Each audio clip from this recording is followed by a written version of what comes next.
Hey my dear listener, before we start, make sure to subscribe to the channel. Comment down where are you from and what's your time right now. Let's jump into the video. Story 1: The Poison Chalice, Royal Deaths That Shaped Thrones.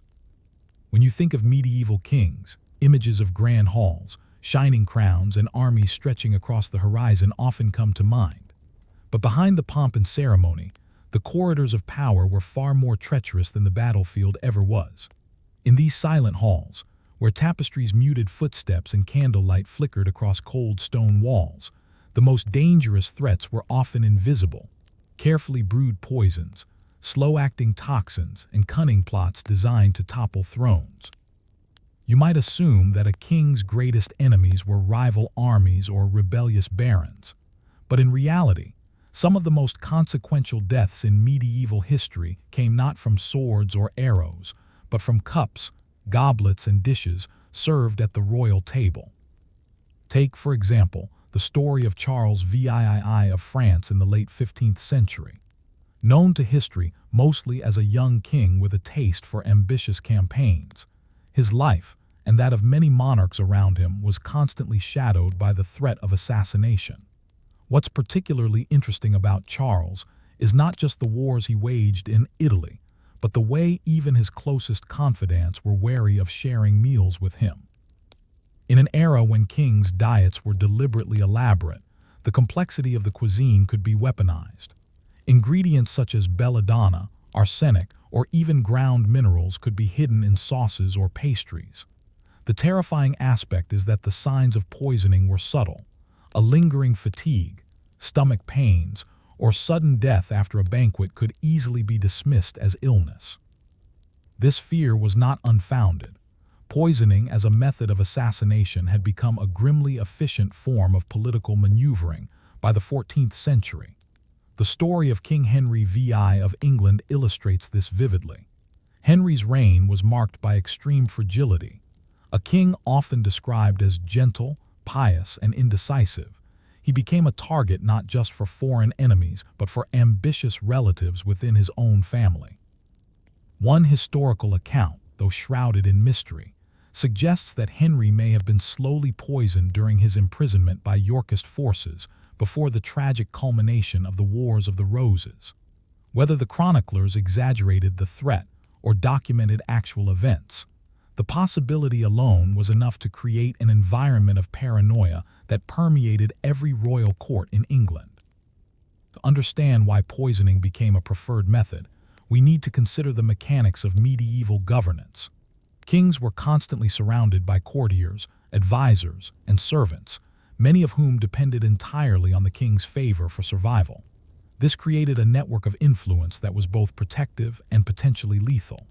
If a monarch made a misstep or offended a noble, there was often a network ready to act in secret, quietly leveraging the king's own vulnerabilities against him.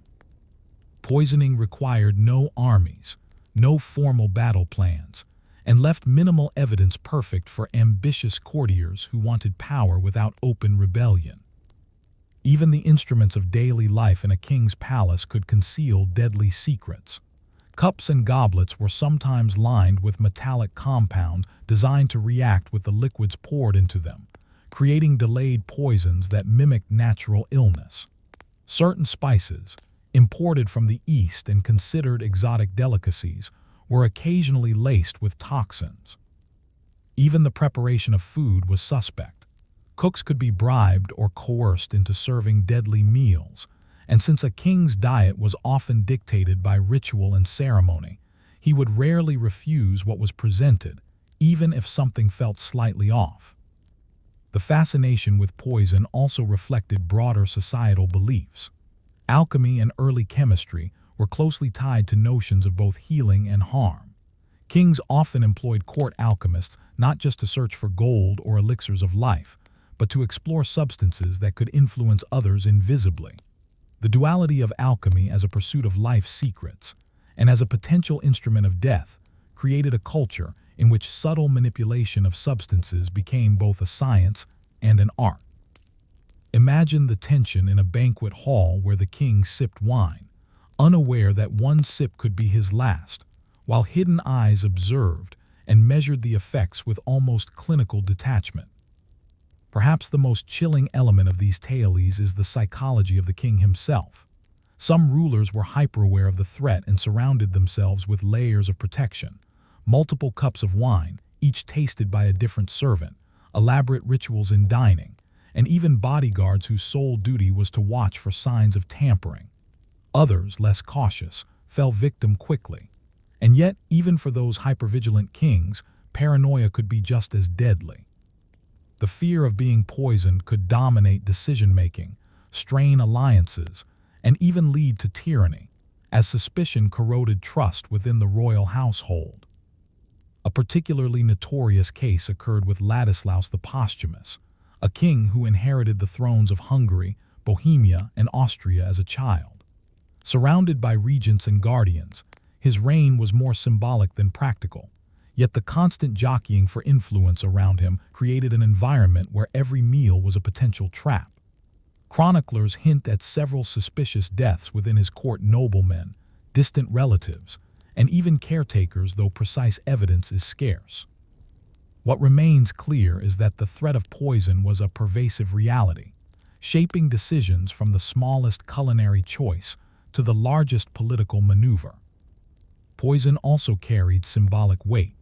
The act of quietly eliminating a rival without public bloodshed allowed conspirators to assert control without the spectacle of open rebellion. It sent a subtle message. In the medieval world, power was as much about perception as reality. A king might survive a near-fatal plot but be forever altered by the knowledge that his own court could harbor murderers. Over time, these deaths had cascading effects on dynasties. Succession crises, civil wars, and shifting alliances were often traced back to moments where a cup of wine, a bite of spiced meat, or a simple dessert may have sealed a monarch's fate. Even beyond the nobility, the effects were profound. When a king died unexpectedly, entire kingdoms could spiral into chaos. Trade agreements could falter, military campaigns halted, and peasants or townspeople could suffer as taxes were adjusted to fund emergency responses. The seemingly small act of poisoning a single individual often triggered waves that reshaped political landscapes for decades. A minor detail of a meal could, in effect, redirect the course of history. But not all poisonings were successful. In some instances, kings survived attempts on their lives, leading to dramatic reversals in fortune. King Charles VI of France, known as Charles the Mad, is rumored to have survived subtle poisoning attempts that compounded his already unstable mental state. The exact nature of these plots is debated among historians, but their impact is undeniable. Surviving an attempt on one's life often increased paranoia to debilitating levels, further isolating rulers from advisors and kin. This isolation, in turn, made them more vulnerable to other threats, creating a vicious cycle where the very act of self-preservation could hasten a ruler's downfall. Even in cases where historians remain uncertain about the presence of poison, the stories themselves reveal the anxieties of the time. Chroniclers documented strange deaths, mysterious illnesses, and sudden collapses at court, leaving us with tantalizing hints of intrigue. Over centuries, these accounts coalesced into a pattern.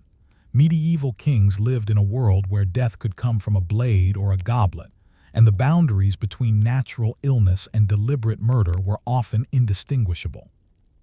As you trace these accounts, one begins to notice a grim consistency. Behind every king's throne, there were layers of risk invisible to the public eye.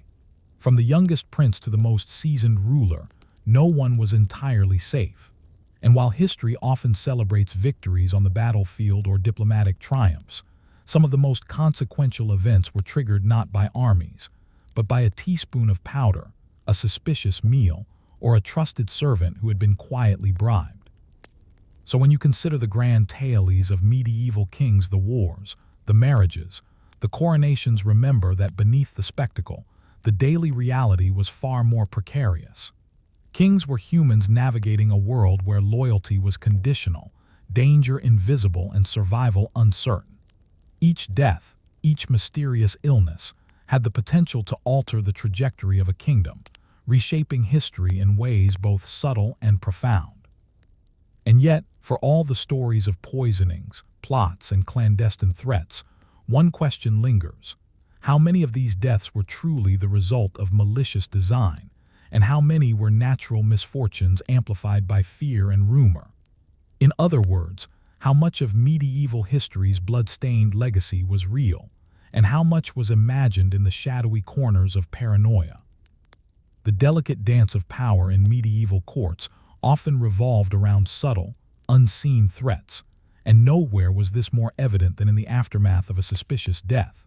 When a king or high-ranking noble died under unclear circumstances, the court would enter a period of tension that could last months or even years. The ripple effects extended far beyond the walls of the palace. Alliances shifted, trust eroded, and even distant kingdoms recalculated their strategies. In this section, we'll examine some of the key cases of suspected poisoning and the lasting impact they had on both the rulers and their realms. One of the most emblematic cases involved King Edward II of England, whose reign in the early 14th century was defined by political turbulence and personal vulnerability. Edward's close relationships with favorites, such as Piers Gaveston and Hugh Despenser, created intense resentment among the nobility. Chroniclers of the time suggest that Edward's dependence on these favorites not only undermined his authority, but also exposed him to plots from those who felt marginalized. The king's eventual deposition and mysterious death at Berkeley Castle is shrouded in rumors of poison and foul play. While historians debate whether he was murdered or simply died from natural causes exacerbated by imprisonment, the accounts reflect a court acutely aware of the deadly stakes involved in proximity to the throne. Edward's case illustrates a recurring theme. Kings' own networks often contain the seeds of danger. Servants, advisors, and even family members could act as agents of change or destruction. In some instances, these threats were premeditated. In others, they were the result of simmering tensions that exploded in carefully orchestrated or opportunistic violence. This duality made life for medieval monarchs a constant negotiation between public performance and private suspicion. The story of King Sigismund of Hungary and later Holy Roman Emperor further exemplifies this precarious balance. Sigismund ruled during the late 14th and early 15th centuries, a period rife with dynastic intrigue and shifting allegiances. Several historians note that he survived multiple assassination attempts, some of which allegedly involved poisoned wine or spiced dishes. Sigismund's response was meticulous. He developed rigorous protocols for dining, including having multiple cups tasted by different attendants and employing elaborate meal preparation rituals.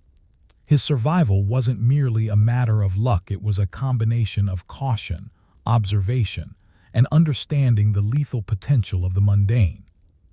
Yet surviving an attempt on one's life was often as perilous psychologically as it was physically. Chroniclers frequently describe kings becoming increasingly isolated, unable to trust even those closest to them. This isolation could exacerbate existing weaknesses, such as indecision or paranoia, which in turn affected governance. For example, after surviving multiple suspected poisonings, Sigismund became notorious for his suspicion of not only courtiers but also foreign ambassadors. The practical effect was that political negotiations slowed, and alliances became fragile. His example demonstrates how the threat of invisible enemies could influence the trajectory of entire kingdoms. In Italy, the case of King Charles VII of France during his campaign in the Italian Wars provides another perspective.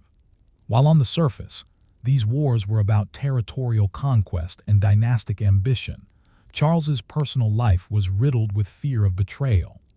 The French king reportedly avoided certain dishes prepared by cooks whose loyalty he questioned, and his travels were carefully monitored to prevent any opportunity for assassination. In these episodes, we see how the mundane act of eating, a necessity for survival, was transformed into a ritual of caution and strategy. The king's daily life was effectively a constant balancing act between sustenance and survival. Poisoning wasn't limited to the nobility. It also had ramifications for broader society. When a monarch died suddenly, governments often faced immediate crises. Tax collection could be delayed, armies temporarily left without direction, and peasants or townsfolk could find themselves caught in the middle of succession disputes. The death of a single ruler could trigger cascading instability, reshaping trade, law, and regional alliances. In some cases, entire battles were fought or avoided because of the perceived vulnerability of a leader, illustrating how intimate acts like dining had consequences that extended far beyond palace walls. Another striking example is King Ladislaus the Posthumous, whose life was dominated by regents and advisors during his minority.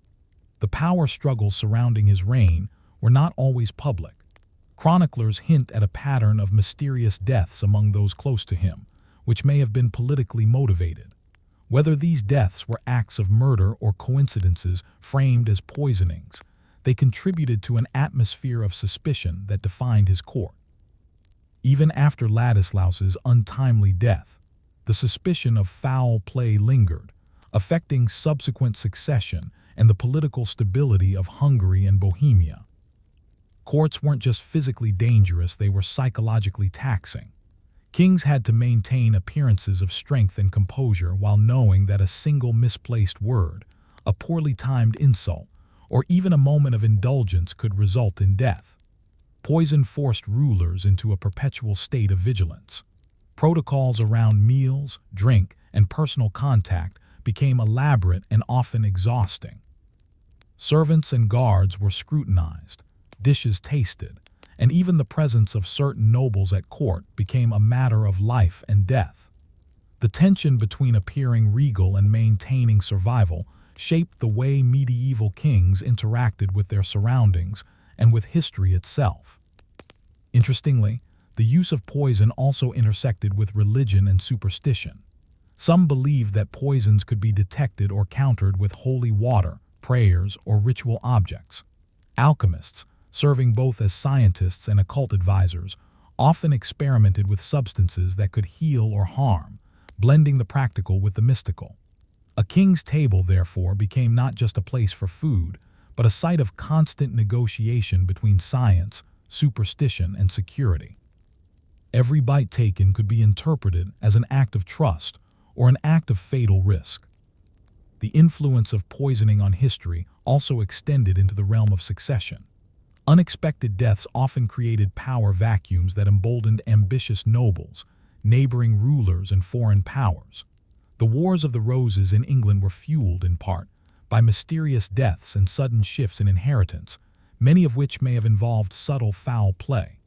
Likewise, in France, the sudden demise of rulers sometimes accelerated internal conflict or prompted foreign intervention. Each suspicious death became a catalyst for change, demonstrating how something as simple as a cup of wine could redirect the course of nations. Yet for all the intrigue, uncertainty remains. Chroniclers of the period were often biased, recording rumors and conjecture alongside verified events. Some suspected poisonings may have been natural illnesses misinterpreted, while others were outright fabrications designed to tarnish reputations or justify political claims. Nevertheless, the fear itself had a tangible impact. Kings governed with caution, courts became tense and secretive, and everyday life for those in proximity to power was fraught with anxiety. By the end of the 15th century, the threat of poison had become an ingrained part of the culture of kingship. Protocols, rituals, and precautionary measures were meticulously documented, creating a legacy that would influence monarchs for centuries. Even as scientific understanding improved and medical knowledge advanced, the perception of poison as an invisible, ever-present danger persisted. And yet, the question remains: how many royal deaths that changed the course of history were actually caused by human cunning, and how many were the product of coincidence, misfortune, or rumor? The line between deliberate design and chance was often indistinguishable, leaving us to wonder, Were medieval kings truly victims of constant plotting, or did the fear of poison shape history as much as poison itself? By the late Middle Ages, the culture of fear surrounding poison had become an inseparable aspect of kingship. Those who survived suspicious attacks often emerged not only physically intact but psychologically transformed, shaping how they ruled, whom they trusted, and how their decisions impacted entire nations.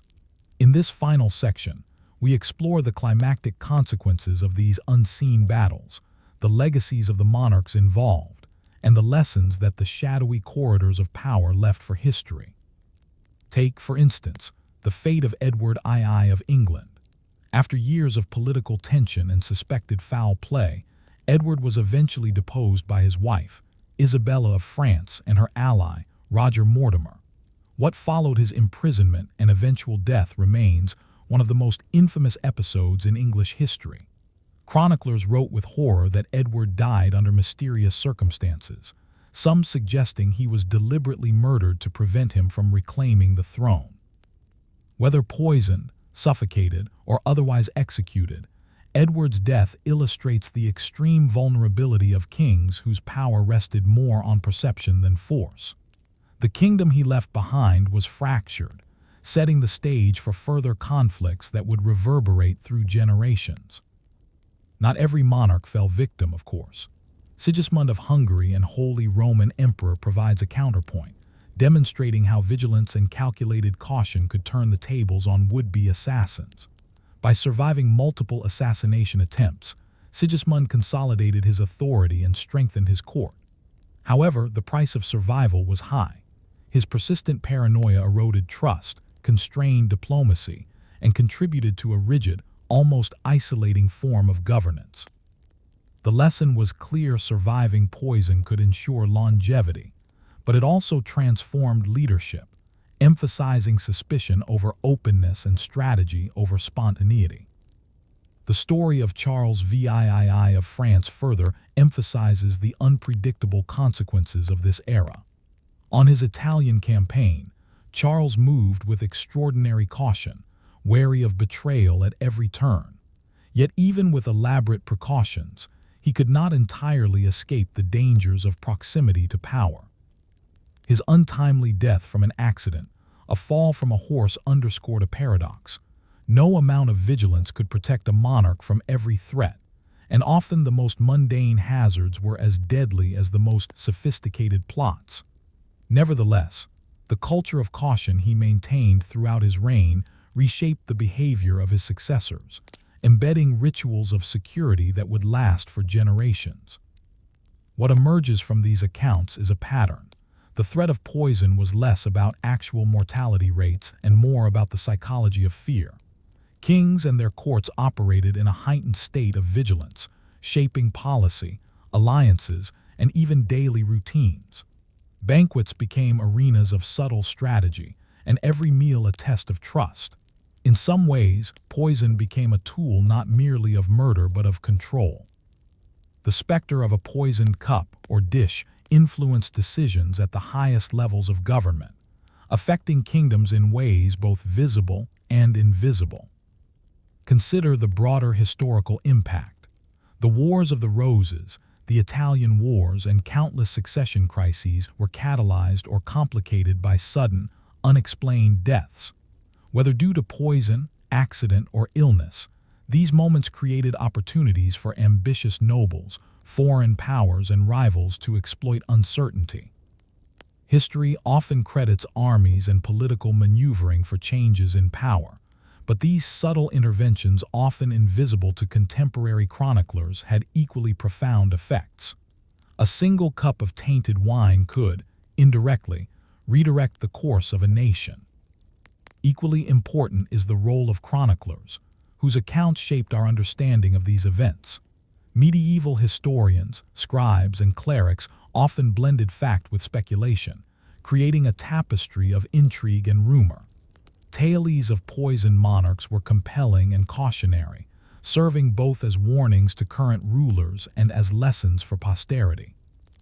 These narratives, whether entirely accurate or partially embellished, reinforced the perception that kings were always at risk, and that their survival depended as much on cunning and vigilance as on military might. Beyond the courts themselves, the shadow of poison influenced broader societal behavior. Servants, merchants, and townspeople witnessed the intricate rituals surrounding meals and the extreme precautions taken by rulers. The knowledge that even everyday sustenance could harbor deadly intent created a culture in which caution and suspicion were valued, and appearances were never taken at face value.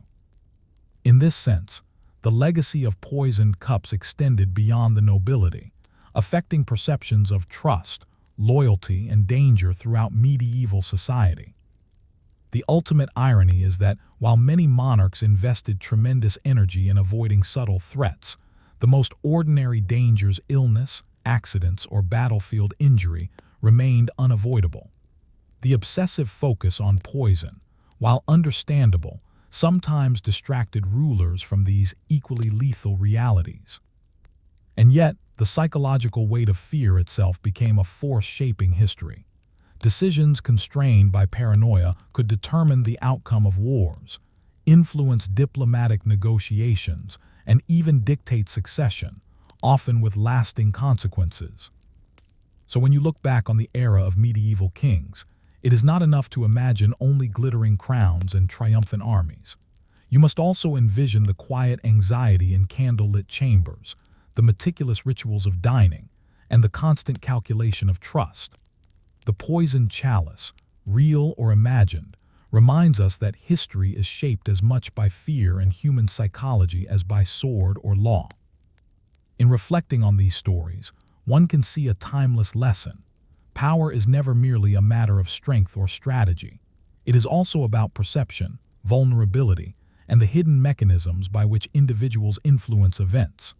The dark secrets of poisoned cups and suspicious deaths offer more than lurid detail. They reveal the delicate balance between control and chaos, between trust and suspicion, that has defined leadership throughout history. And as you consider the poisoned chalices of the past, one question lingers in the quiet halls of memory. How many of the decisions that shaped kingdoms, determined wars, and altered dynasties were influenced less by bravery or wisdom, and more by the subtle fear that a cup could end it all? In other words, how much of history was written not with swords, but with poison, suspicion, and the fragile human need for survival? Story 2: The Forgotten Castles, Secrets Hidden Behind Stone Walls. When you imagine medieval castles, you probably picture towering stone walls, drawbridges spanning deep moats, and flags fluttering above battlements. But beyond these familiar images lies a far more complex reality, one of secrecy, isolation, and hidden lives. Castles were not only fortresses and royal residences, they were also prisons, laboratories, political arenas, and stages for intrigue. Some castles are famous for battles or sieges, yet countless others, scattered across Europe, have faded into obscurity. Their stones hold stories of forgotten rulers, silent betrayals, and daily life so monotonous it shaped the decisions of kings, queens, and knights alike. Consider the sprawling network of fortresses that dotted France in the 12th and 13th centuries. Many were erected not for grand wars but to assert local power over a region, to intimidate subjects, or to serve as administrative centers. Take Château de Montségur, for example, perched atop its rocky hill in the Languedoc region. Today, it is associated with the Cathar heresy and dramatic sieges, but in its everyday existence, Montségur functioned as a fortress of meticulous routine. Guards patrolled its narrow passages, kitchens produced meals for a few dozen occupants, and storage rooms were filled with supplies that might last months in isolation. While the castle could repel armies, it was equally a vessel of confinement, shaping the lives of those inside as much as any battle outside. Inside these stone walls, the most powerful rulers often lived under restrictions of their own making. Kings and lords had to balance visibility and security. A king needed to be seen by his subjects to maintain authority, yet appearing too frequently in certain parts of the castle could expose him to assassins, rebellions, or other dangers. Servants, advisors, and minor nobles formed a dense hierarchy, where a misplaced word or overlooked protocol could lead to disgrace or worse. In this sense, the castle was a crucible of social dynamics, with every corridor, tower, and hidden stairway acting as a silent observer of the subtle exercises of power. The design of castles themselves reveals the priorities of medieval rulers. Many castles were labyrinthine, with twisting corridors, secret doors, and multiple layers of fortification. While we often imagine these features as defensive against external enemies, they were equally important for controlling movement inside the castle. Certain areas, like the donjon or keep, were off-limits to all but the closest confidants, serving as both a secure residence and a private office. Other spaces, such as hidden chapels, storerooms, or underground tunnels, were used to conceal treasures, protect family members, or even hide prisoners. For those living within these walls, the castle was simultaneously home and cage, a place of privilege and danger. A particularly striking example comes from Burg Eltz in Germany, a castle whose structure evolved over centuries. While today it is renowned for its picturesque towers and preserved architecture, during its medieval heyday it was a hub of local power struggles. The lords of Eltz had to navigate complex allegiances with neighboring counts, bishops, and imperial authorities. Part of their success depended on the castle's architecture, which included narrow passages for defense, secret staircases for escape, and hidden rooms for private councils. The castle's walls absorbed centuries of negotiations, betrayals, and secret decisions that rarely appear in formal records, demonstrating how architecture itself shaped politics. Castles were also centers of domestic life, which is often overlooked in history. Kitchens, pantries, and bakeries were essential to survival, particularly during sieges, yet these mundane details were crucial for sustaining political power. Lords and kings were dependent on their staff for everything from meal preparation to sanitation. The quality and reliability of these services could determine whether a ruler thrived or faltered. In some castles, mistrust of the kitchen staff or suspicions about contaminated food mirrored the very fears of poisoning we discussed in the previous story. Here, the invisible hazards of daily life, illness, spoiled food, or fire were as significant as swords or catapults. Yet castles were not only about survival, they were instruments of influence. Nobles used their residences to display wealth and assert dominance over the surrounding countryside. A well-fortified castle projected power. Its visibility reminded peasants, merchants, and rival lords of the ruler's strength. But some castles, hidden in valleys or atop isolated cliffs, served quite the opposite purpose: secrecy. These fortresses were retreats, refuges where sensitive negotiations could occur, or places to hide from enemies. In some cases, entire courts might disappear from the public eye for months at a time, conducting diplomacy, plotting military campaigns, or dealing with internal disputes behind walls that few could penetrate. The psychological weight of castles on those who lived within them is another overlooked element. Confinement, even in a palace-like environment, imposed limits on freedom and mobility. Long corridors, narrow chambers, and strict hierarchies dictated behavior. Kings and lords had to maintain composure while navigating not only physical spaces but also social tensions. Mistakes could be fatal. Offending a powerful neighbor, mishandling correspondence, or underestimating a subordinate could lead to imprisonment or assassination. Even in castles that never saw battle, the internal politics could be as lethal as any siege. Hidden chambers and secret tunnels also carried symbolic power. Knowledge of these spaces and who controlled access was a form of authority. A lord who knew every hidden passage had a strategic advantage not only against attackers, but also against potential rivals within his own household. These secret spaces allowed for clandestine meetings, hidden escapes, or the concealment of sensitive objects. Some castles contained chapels or libraries accessible only to the ruler, and a select few, emphasizing the exclusivity of knowledge as a tool of governance. The stories embedded in these walls extend beyond architecture and political intrigue. They speak to resilience and survival. Families endured sieges that lasted months, children were born in towers, and elderly retainers maintained routines that ensured the castle could function even under extreme duress. These details, seemingly mundane, were the bedrock of medieval power. Without reliable food, water, and management, even the strongest walls could not protect a ruler or their legacy. And yet, despite centuries of strategic planning, secrecy, and preparation, castles were not impervious to misfortune.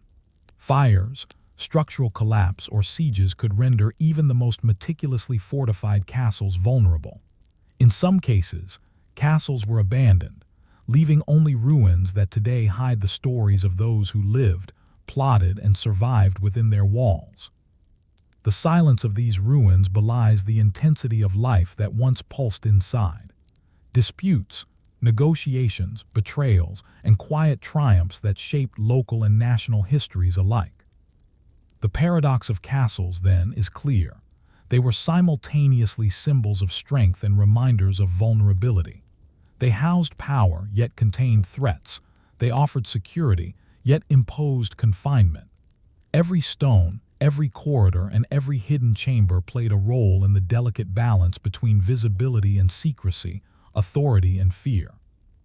And the stories embedded in these walls remind us that medieval history was not only shaped by armies and kings, but also by the quiet, invisible dynamics of daily life within fortified stone. As you consider the forgotten castles scattered across Europe, one question emerges. What secrets still lie hidden behind crumbling walls, buried in forgotten tunnels, or lost in unrecorded accounts? How many decisions, plots, and survival strategies of kings, queens, and their subjects remain invisible to us, shaping history in ways we may never fully comprehend? The image of a medieval castle as merely a defensive structure is deceptively simple. In reality, castles were dynamic centers of administration, intrigue, and survival. Their architecture reflected the political realities of the time, designed not just to repel invaders, but to regulate the complex relationships within the walls themselves. By examining the daily lives of those who occupied these fortresses, we gain insight into a world where secrecy, loyalty, and survival were tightly interwoven. Take, for instance, the case of Château de Vincennes, just outside Paris. Built initially as a hunting lodge in the 12th century and later expanded into a massive fortress, Vincennes functioned as both a royal residence and a symbol of authority over the surrounding territories. Yet beyond its imposing towers and battlements, Vincennes' true power lay in its capacity for control and isolation. The castle contained secret apartments, guarded chambers, and a labyrinth of passages that allowed the king and his advisors to move unseen. Daily life here was highly regimented. Meals were strictly scheduled, guard rotations carefully coordinated, and even seemingly mundane activities like drawing water or tending livestock were carefully monitored. In such a place, every action was observed, and every mistake could carry severe consequences. Isolation within these castles was not limited to logistics, it also shaped psychological life. Kings, queens, and nobles often spent long periods confined within their walls, away from familiar landscapes or distant allies.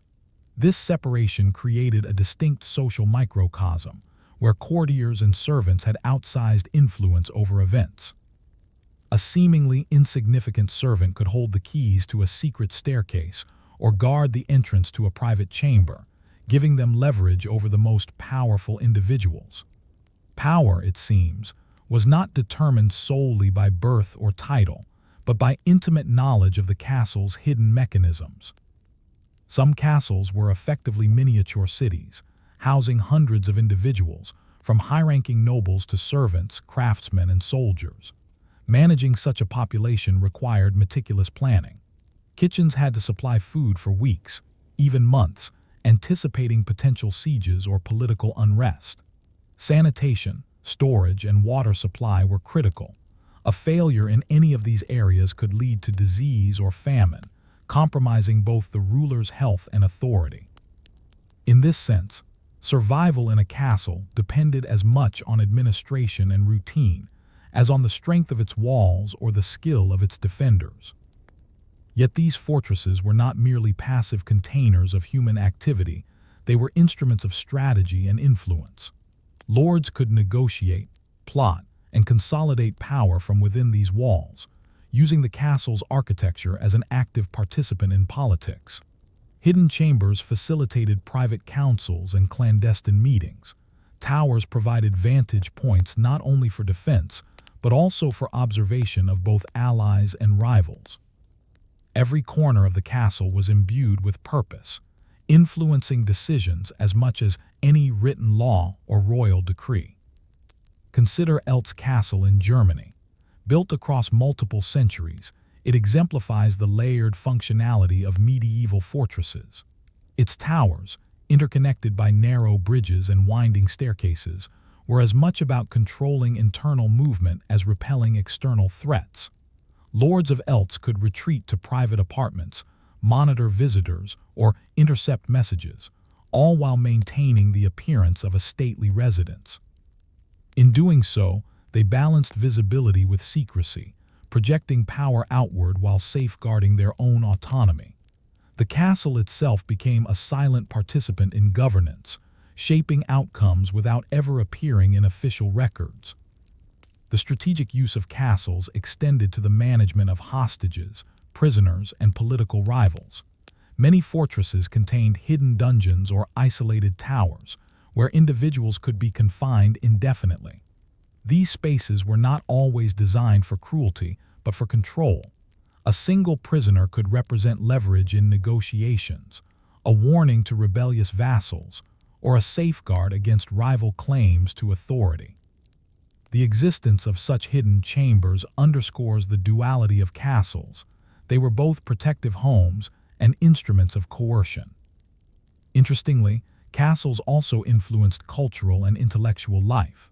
Certain fortresses contained libraries, chapels, or alchemical laboratories, reflecting the intersection of power, religion, and knowledge. Kings and lords invested in these spaces not only for spiritual or intellectual enrichment, but as tools to enhance authority. Knowledge became as valuable as military strength. A ruler who controlled information could manipulate perception, negotiate with confidence, and maintain dominance over less informed rivals. In some forgotten castles, the survival of manuscripts, maps, and records depended entirely on the discretion and competence of the occupants, leaving modern historians with tantalizing gaps in understanding. The daily routines within castles also reveal the social hierarchies and the subtle tensions that shaped medieval governance. Nobles were expected to display deference and ritualized respect, while servants navigated complex webs of authority and obligation. Missteps were punished swiftly, and loyalty could be tested in unexpected ways. For example, during ceremonial events, courtiers positioning within the hall conveyed status and power. Minor errors in protocol could be interpreted as threats or challenges. These details, though mundane, directly influenced political outcomes, illustrating how the architecture and routines of a castle mediated social and political dynamics. Beyond their immediate residence, castles affected the surrounding regions. Their presence reinforced the authority of the ruling family, controlled trade routes, and shaped the lives of peasants and merchants. Villages often depended on castles for protection, yet the demands of fortification supplies, taxes, and labor could strain local populations. In this sense, castles were not isolated structures, but nodes in a larger network of political, economic, and social relationships.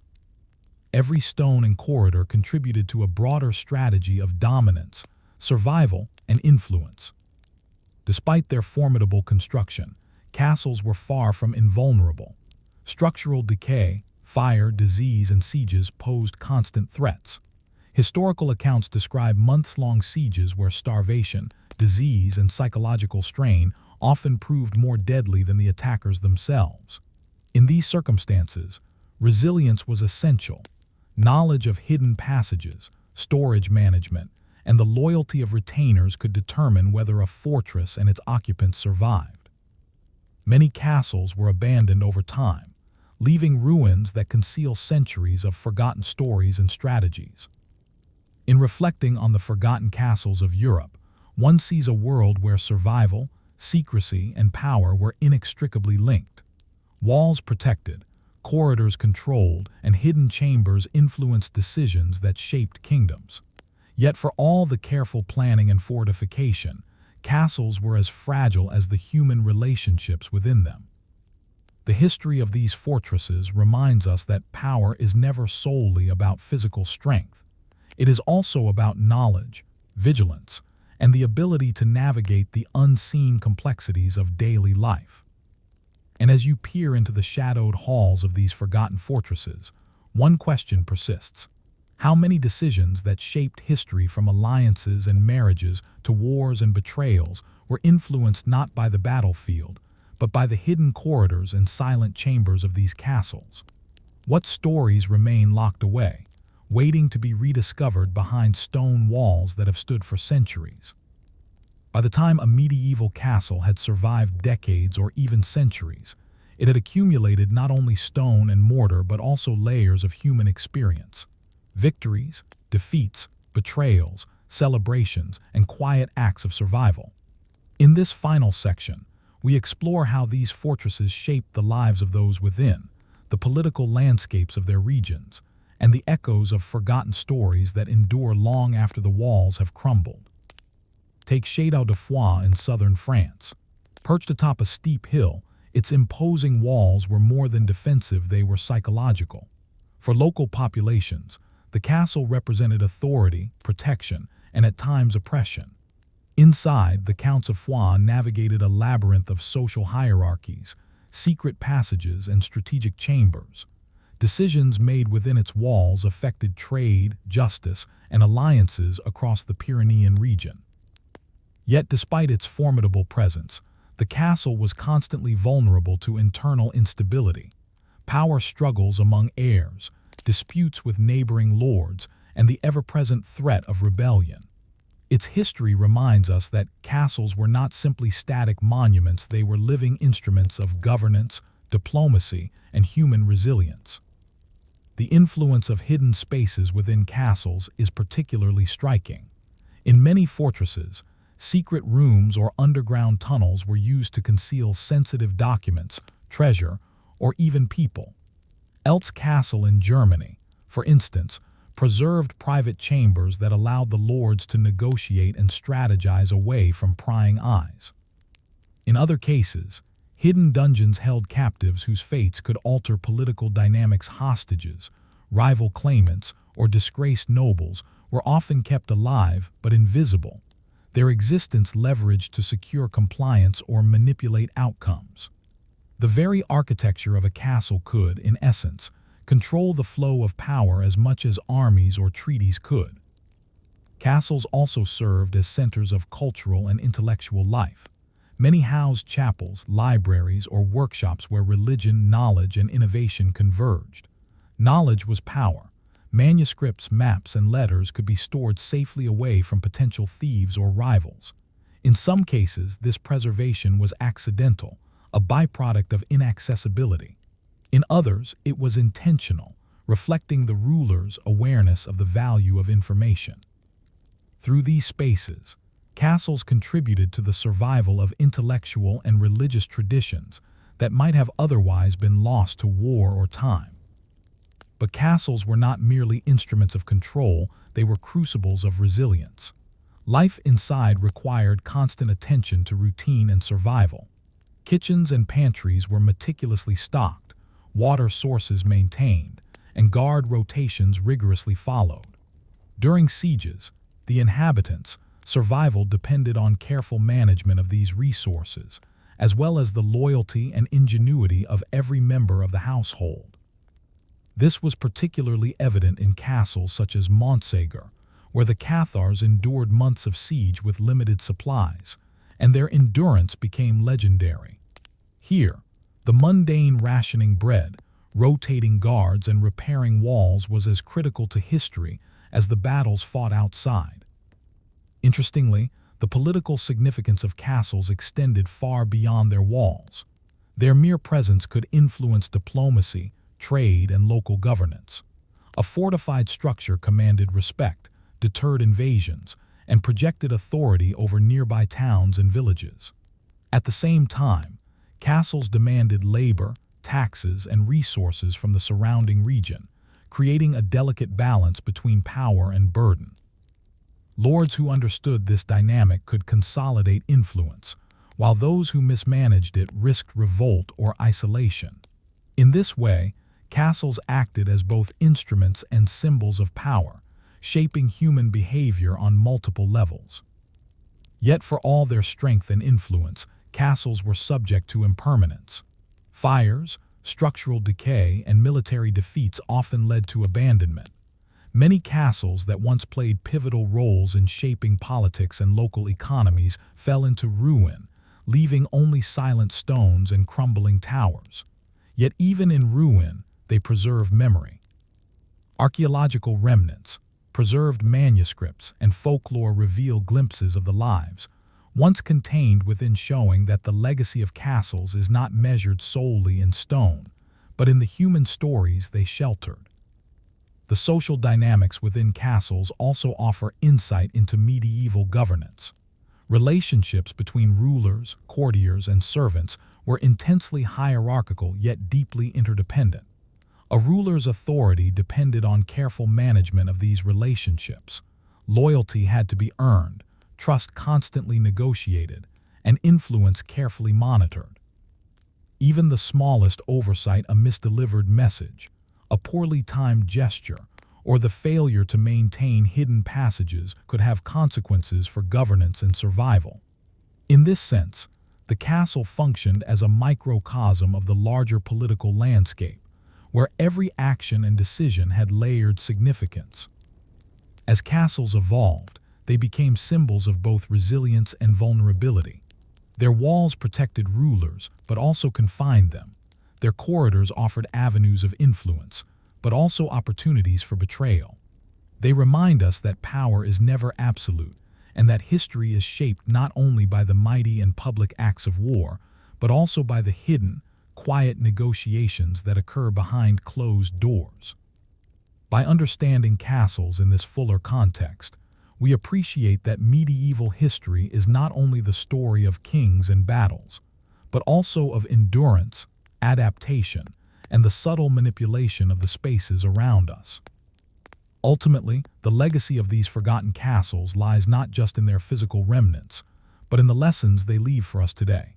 They reveal how human ingenuity, survival instincts, and social dynamics intersected with architecture and landscape to shape the flow of history.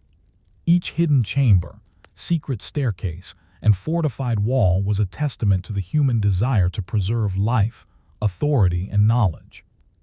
And as you consider the ruins scattered across Europe, from towering keeps to secluded fortresses, you are left with one thought: how many decisions, alliances, betrayals, and innovations that shaped the medieval world occurred behind walls that are now silent? How many lives, stories, and strategies remain forever hidden within the stones of castles we can only glimpse from the outside? The forgotten castles remind us that history is not always loud and grand. It is often quiet, invisible, and carefully concealed, waiting for those willing to look closely enough to uncover its secrets. Story 3: The King Who Went Mad. Mental illness and power in the Middle Ages. When we think of medieval kings, it's easy to imagine them as embodiments of strength, wisdom, and divine right. But beneath the crown, many rulers struggled with vulnerabilities that were invisible to their subjects, mental illness chief among them. In a time when understanding of the human mind was rudimentary, kings suffering from madness or psychological instability were often treated with fear, suspicion, or outright brutality. Their erratic behavior could shape kingdoms, influence wars, and redefine succession in ways that still echo through history. One of the most notorious examples is Charles VI of France, who reigned from 1380 to 1422. Early in his reign, Charles was praised as intelligent and capable, showing the promise of a stable monarchy after the turbulent period of his predecessors. Yet by his mid-20s, he began experiencing severe episodes of mental disturbance. Chroniclers describe moments where he would forget his identity, attack his own courtiers, or wander through the palace believing he was made of glass, a condition sometimes referred to as the glass delusion. This combination of paranoia, hallucination, and unpredictability profoundly affected governance. Decisions once guided by reason became erratic, opening the door for ambitious nobles to manipulate the king's perceptions and extend their own influence. Charles's condition illustrates a crucial truth about power. The effectiveness of kingship often depended on the ruler's mental stability as much as their political skill. In the medieval period, where kings were considered divinely appointed, signs of instability were alarming. If a king appeared irrational or incapable of performing his duties, it could undermine both the perception and the reality of his authority. Advisors, relatives, and foreign powers watched carefully, sometimes exploiting weaknesses, other times attempting interventions, often with disastrous consequences. The court surrounding a mentally ill king was a world of constant calculation. Courtiers needed to balance loyalty with self-preservation. Those closest to the monarch had to anticipate his moods, interpret his erratic commands, and prevent catastrophic decisions. In Charles VI's France, this meant that the royal council often made decisions for him, effectively governing in his name while outwardly maintaining the illusion of centralized authority. Yet this delegation of power created its own dangers. Competing factions vied for influence over policy, using the king's instability as a tool in broader political schemes. The result was a court fraught with tension, suspicion, and intrigue, where the survival of nobles often depended on navigating the unpredictable landscape of the king's mind. Other examples across Europe reveal similar patterns. Edward the Martyr of England, who ruled briefly in the late 10th century, was believed to exhibit unpredictable behavior that alarmed his court, though his brief reign ended in assassination. In more documented cases, rulers with psychological disturbances could inadvertently trigger wars, succession crises, or rebellions simply by making decisions that defied expectation or convention. In many instances, their advisors acted as intermediaries, sometimes shielding the king, other times exploiting his condition to pursue personal agendas. The medical understanding of mental illness in the medieval period was rudimentary at best. Kings who exhibited signs of instability were sometimes thought to be possessed, cursed, or divinely punished. Treatments ranged from the benign rest, isolation, or prayer to the horrific, including bloodletting, purging, and confinement. In Charles VI's case, chroniclers note that he was sometimes physically restrained during violent episodes, yet such measures could only temporarily contain his behavior without addressing the underlying condition. His reign thus became a delicate balance between compassion, control, and manipulation, with each stakeholder pursuing their own interpretation of what was best for the kingdom. The consequences of a king's mental illness extended far beyond the palace walls. Charles VI's instability coincided with the Hundred Years' War, exacerbating France's vulnerability to English incursions and internal civil conflict. Factional rivalries, most notably between the Armagnacs and Burgundians, intensified as nobles sought to assert control in the vacuum created by a king unable to exercise consistent authority. Decisions regarding taxation, military campaigns, and diplomacy were all colored by the fear and unpredictability of his episodes, demonstrating that the mental state of a single individual could ripple across a nation. Yet despite the challenges, Some mentally ill kings managed to retain a degree of authority, thanks in part to loyal supporters who understood both the king's limitations and the importance of maintaining appearances. Charles VI's advisors often structured daily life around predictable routines, carefully timed meals, ceremonial appearances, and controlled interactions. These measures helped sustain the monarchy and prevent complete collapse, but they also underscore a striking truth. The machinery of governance often depended as much on the competence of subordinates as on the king himself. The personal toll on the monarch was immense. Imagine a man convinced he might shatter if touched, wandering through candlelit corridors at night, alternately lucid and convulsed with fear. Charles VI endured decades of this torment, experiencing moments of clarity interspersed with periods of intense paranoia and delusion. These episodes were not only dangerous politically, but also isolating socially. Relationships were strained, trust became a fragile commodity, and every interaction carried the potential for harm or misunderstanding. In essence, the castle, with all its walls and courtiers, became a world of both protection and confinement. Another dimension of these cases is the societal response. Subjects, whether peasants or nobles, interpreted a king's madness through cultural and religious lenses. Some viewed mental illness as divine judgment, reinforcing obedience and superstition. Others saw opportunity, using the king's instability to press local grievances, rebel, or manipulate outcomes. In this way, a monarch's personal condition could reshape social structures and political dynamics, illustrating the interconnectedness of individual vulnerability and historical consequence. Yet even amid the tragedy of mental illness, these stories reveal resilience. Charles VI's family, advisors, and loyal courtiers navigated immense complexity, preserving the monarchy and protecting the realm as best they could. Their strategies, careful management of access, routine scheduling, and political negotiation highlight the extraordinary human effort required to maintain stability in the face of unpredictable circumstances. The interplay between personal vulnerability and collective management emerges as a defining feature of medieval power. And so, the reign of a king who went mad serves as a lens into a broader reality. Medieval history was shaped not only by warfare, diplomacy, and law, but also by the human mind itself. Madness, paranoia, and psychological strain could determine succession, influence policy, and alter the course of entire nations.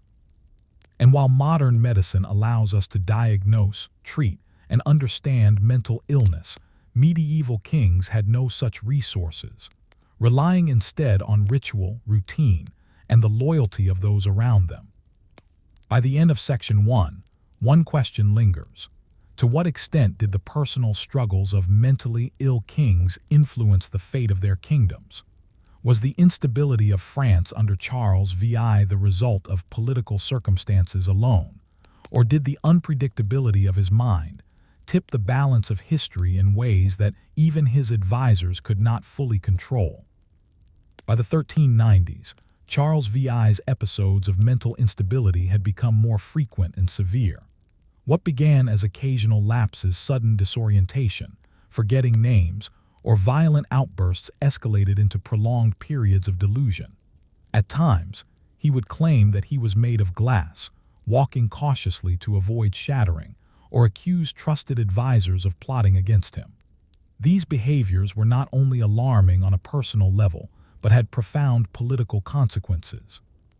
France, already weakened by the ongoing 100 Years' War, now faced a monarchy whose ability to govern decisively was compromised. The court became a labyrinth of factions, each seeking influence over the king while maneuvering around his unpredictable behavior. Two main factions emerged: the Burgundians, led by the Duke of Burgundy, and the Armagnacs, supporters of the king's brother-in-law, the Count of Armagnac. Both factions understood that access to the king meant influence over policy, taxation, and military decisions. They carefully orchestrated the king's daily routines, controlling who could speak with him, what messages reached him, and which ceremonies he could attend safely. The castle, once a place of order, became a stage for a subtle and relentless power struggle. Charles VI's mental illness did not exist in isolation. France's enemies, particularly England, were acutely aware of the king's condition and sought to exploit it. Edward III's descendants and their advisors observed that a fractured French monarchy could be manipulated through diplomacy, intimidation, and military action. The English army's campaigns during the later stages of the Hundred Years' War coincided with the periods when Charles's judgment was most compromised, illustrating how a monarch's personal vulnerabilities could intersect with international strategy. The political landscape was now inseparably entwined with the king's psychological state. Inside the royal household, advisors worked tirelessly to mitigate risks. Certain courtiers were permanently assigned to monitor Charles, ensuring that he would not harm himself or others during episodes of paranoia or aggression. Ritualized routines became central. Meals, prayers, and council meetings were carefully timed and scripted to minimize triggers for mental crises. Even ceremonial events were adjusted appearances before nobles and foreign dignitaries were tightly controlled to maintain an illusion of stability. These interventions highlight an important dynamic. The governance of a kingdom often depended as much on the management of a monarch's mind as on the king's actual decisions. Yet despite these precautions, the king's unpredictability sometimes had catastrophic consequences. In moments of delusion, Charles would execute or imprison individuals he suspected of disloyalty, sowing fear and resentment among the nobility. These actions destabilized alliances and undermined trust within the court. Furthermore, disputes over succession intensified as factions attempted to influence the choice of heirs, using the king's incapacitation to legitimize their own agendas. The monarchy's vulnerability became a catalyst for civil conflict, illustrating how one individual's mental health could reverberate across generations. Charles VI's condition also reshaped diplomatic relations. Foreign ambassadors had to navigate an environment where decisions could be arbitrary and unpredictable. Negotiations were often delayed or derailed entirely if the king's judgment faltered, creating uncertainty that neighboring powers could exploit. Treaties signed under duress or misunderstanding might later be contested, leading to military confrontations or shifts in alliances. In essence, the psychological instability of a single ruler created a ripple effect that influenced the course of European politics far beyond the palace walls. Despite these challenges, moments of stability occasionally returned. During lucid intervals, Charles could rule effectively, issuing decrees, overseeing military campaigns, and participating in ceremonial events. These episodes reinforced the monarchy's continuity, providing a brief sense of normalcy. However, the pattern of oscillation between stability and crisis kept the court and the kingdom perpetually on edge.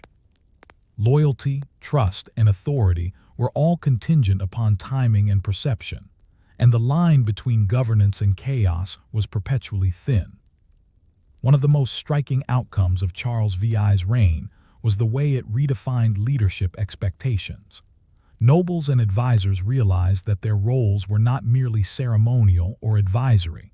They were critical to maintaining the functionality of the state itself. The king's mental illness forced them into constant vigilance, requiring acute observation, strategic foresight, and psychological acumen. Governance became a collaborative effort, where the monarch's decisions were both central and constrained by the necessity of managing his condition. This dynamic illustrates a broader truth about medieval power. Leadership was not only about the individual's capabilities, but also about the structures and networks that supported or manipulated the ruler. At the same time, Charles's reign exposed the fragility of perception. To the general populace, the king remained a symbol of divine authority, yet behind the throne, power was exercised through intermediaries, factional influence, and behind-the-scenes negotiation. This duality, appearance versus reality, was a defining feature of medieval monarchy. The public saw a king in full regalia, but the mechanisms of governance were often shaped by those adept at navigating both the political and psychological landscapes of the court. The human element of these events cannot be overstated. For Charles VI, the experience was deeply isolating. He relied on a circle of trusted advisors, yet even they were limited by their ability to anticipate the effects of his delusions. Courtiers learned to read subtle cues, timing their actions to avoid triggering outbursts. Every interaction carried weight. A gesture, a word, or even the placement of objects could provoke fear or anger. Life inside the palace was a constant negotiation of perception and survival, a reality that few outside the walls could fully comprehend. By the end of Section 2, the stage is set for the ultimate consequences of a monarch's instability: civil war, foreign intervention, and long-term disruption of royal authority. Charles VI's experience shows that the mental health of a king could influence not only immediate policy, but the trajectory of an entire nation. Decisions made in moments of clarity or madness reverberated through France's military, economic, and diplomatic structures, shaping history in ways that chroniclers could record only partially. And yet, the question remains: how much of France's instability during the 100 Years' War was a product of external conflict, and how much was exacerbated or even precipitated by the unpredictable mind of its king? Could a kingdom have endured differently if the monarch had been consistently lucid, or was the fate of France tied inexorably to the interplay between human frailty and political ambition?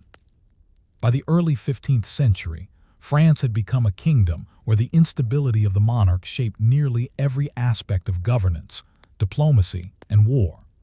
Charles VI's prolonged periods of mental illness created a vacuum in authority that rival factions, foreign powers, and opportunistic nobles eagerly exploited. The consequences of his instability were far-reaching. Civil unrest escalated, alliances shifted unpredictably, and the monarchy itself was threatened in ways that extended far beyond his personal suffering. The most immediate impact was internal division.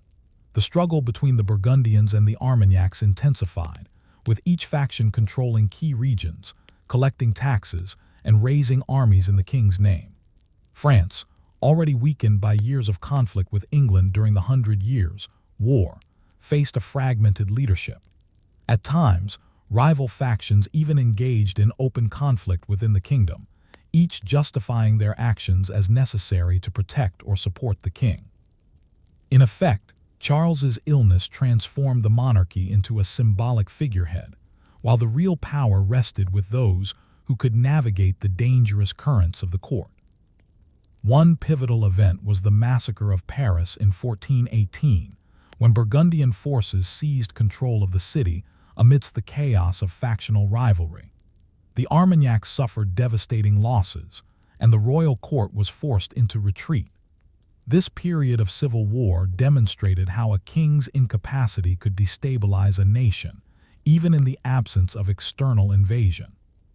Charles VI himself was largely removed from these decisions, though his presence remained critical. The legitimacy of each faction rested on his perceived authority. The king, often isolated and confused, became a living symbol around which political violence and ambition converged. At the same time, England exploited France's instability, culminating in the Treaty of Troyes in 1420, which disinherited Charles's own son in favor of Henry V of England.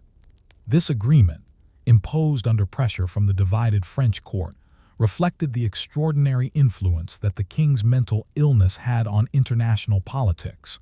Decisions that might have been straightforward under a stable monarch became fraught and manipulable.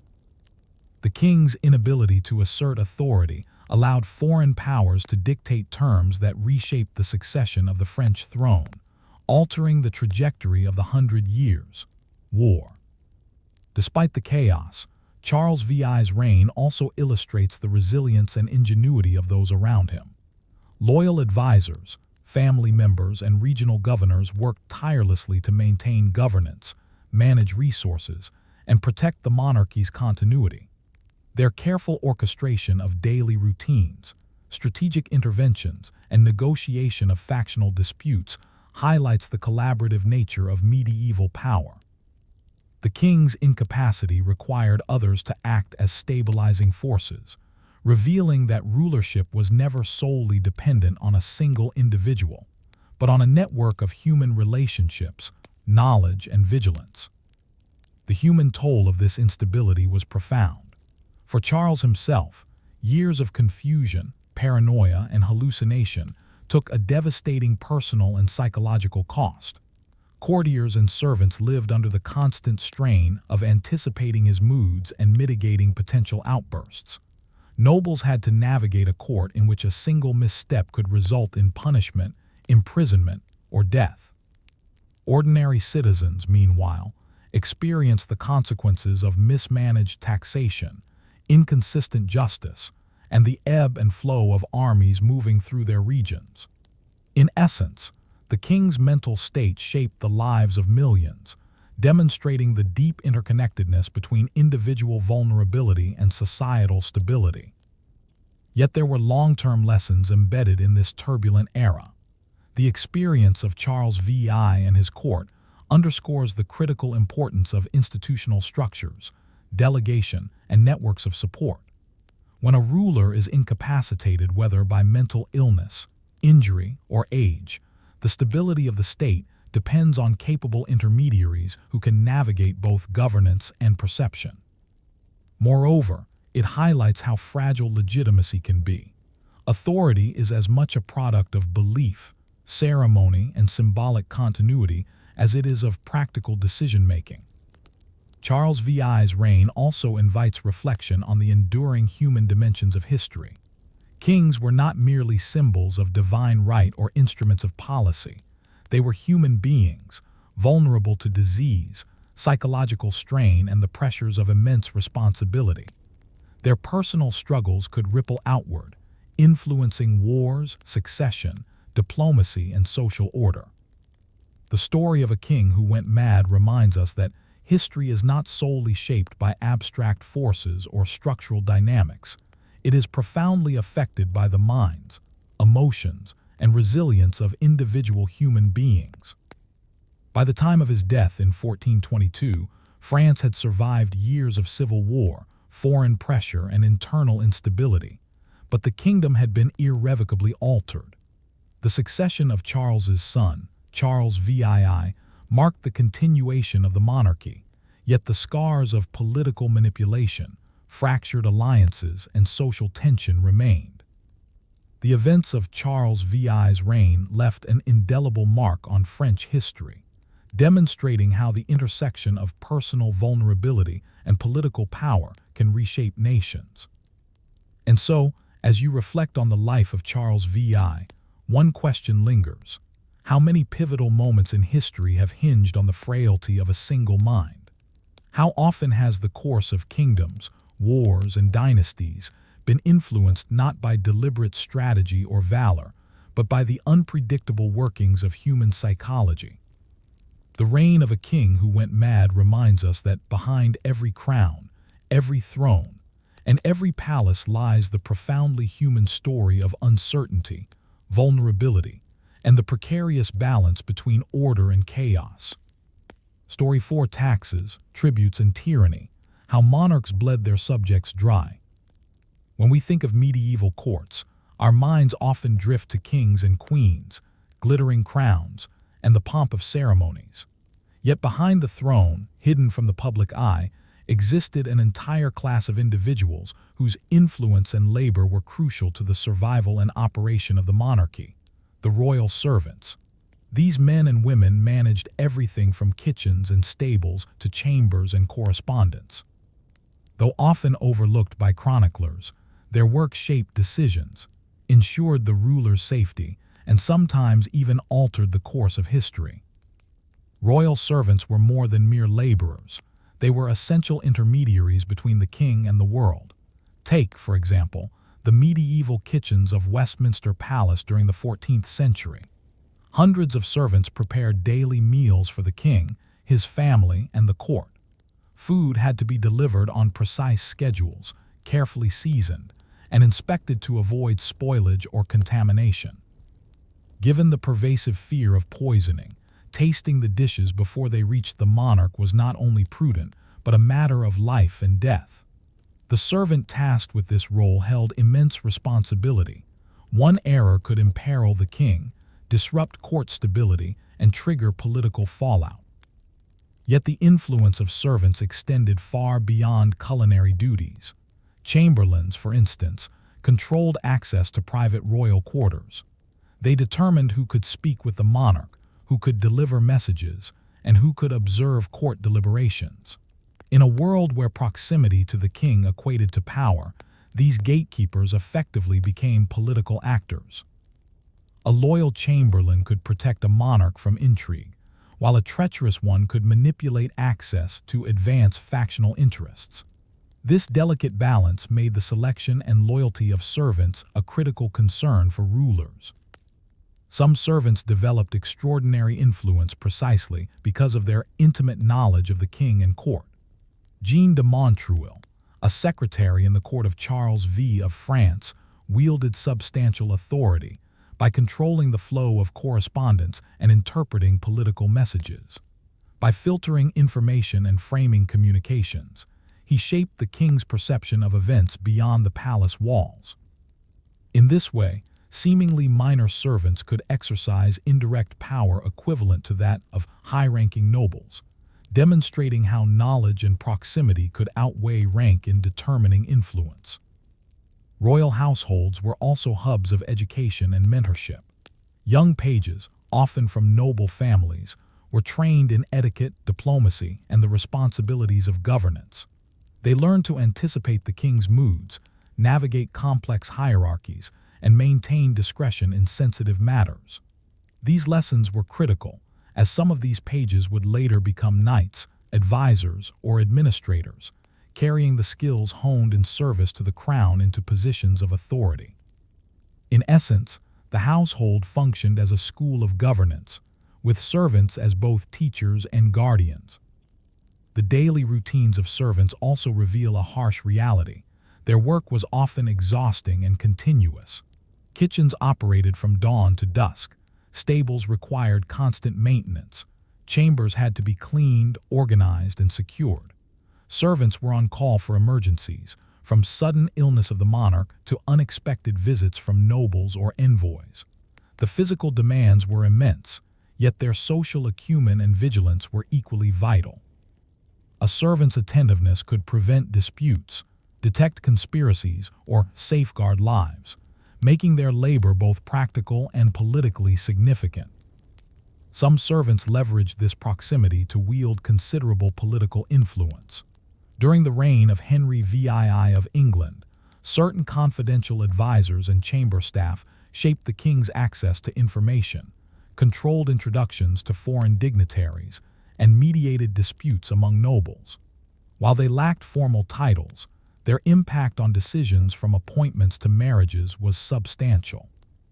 Their influence often extended beyond the king's lifetime, shaping succession, alliances, and court culture in ways that remain invisible in most official records. Yet service was not without danger. Courtiers and servants could become scapegoats for political failures, be accused of misconduct, or even be executed if perceived as disloyal. In some courts, especially those prone to paranoia or intrigue, the line between trusted servant and threat was perilously thin. Navigating these dynamics required intelligence, discretion, and an acute understanding of human behavior. A servant's survival often depended on reading the subtleties of power, anticipating danger, and balancing loyalty with self-preservation. Moreover, the influence of servants was not purely reactive. They shaped history proactively through observation, mediation, and facilitation. A servant who controlled access could subtly guide decisions by framing options, timing messages, or alerting the king to certain matters over others. By managing perception, they shaped outcomes in ways that were rarely recognized by the historical record. In some cases, these interventions determined the outcome of wars, succession disputes, and alliances, demonstrating that power was not solely a matter of birth or title, but also of opportunity, knowledge, and agency. The lives of royal servants also illuminate broader social structures of the medieval period. They reveal the interdependence of rulers and subjects, the importance of hierarchy, and the ways in which ordinary labor underpinned extraordinary power. Without their work meticulous, invisible, and often unrecognized, the machinery of monarchy would falter. They were the threads holding together the fabric of court life, ensuring that even the most complex dynastic ambitions could be executed with precision. As we look behind the gilded throne rooms and ceremonial halls, one question emerges: how many pivotal historical events alliances forged, battles won or lost, and policies enacted were influenced as much by a trusted servant's discretion as by the king's direct command?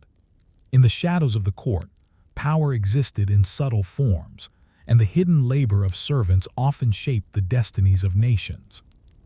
While many may imagine medieval servants as passive figures, history tells a very different story.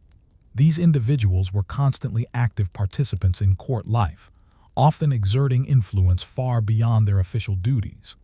Their proximity to kings, queens, and powerful nobles placed them in positions of subtle authority, allowing them to shape decisions, manipulate information, and safeguard or threaten the monarch. Understanding their roles illuminates a dimension of medieval history that is often overlooked: the power behind the throne. Consider the role of the king's chamberlain, one of the most important servant positions in a medieval court. Chamberlains managed access to the king's private apartments, controlled keys to chambers and treasuries, and oversaw other household staff. Because so much political and personal negotiation occurred behind closed doors, a chamberlain effectively mediated who could speak with the king, when, and about what. In this way, the chamberlain could elevate allies, block rivals, and subtly shape policy, all while maintaining the appearance of mere logistical management. Their discretion and loyalty were invaluable.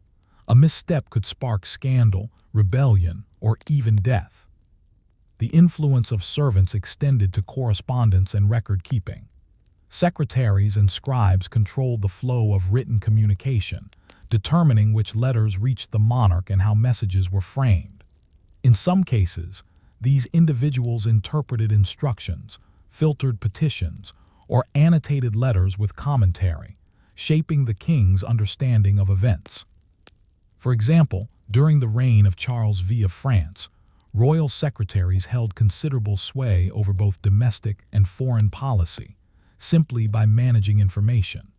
Their work reminds us that in an era without instant communication, knowledge itself was a form of power, and those who controlled it wielded authority disproportionate to their social rank.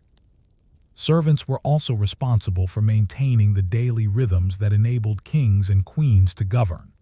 Kitchens, stables, laundries, and chambers all demanded constant attention.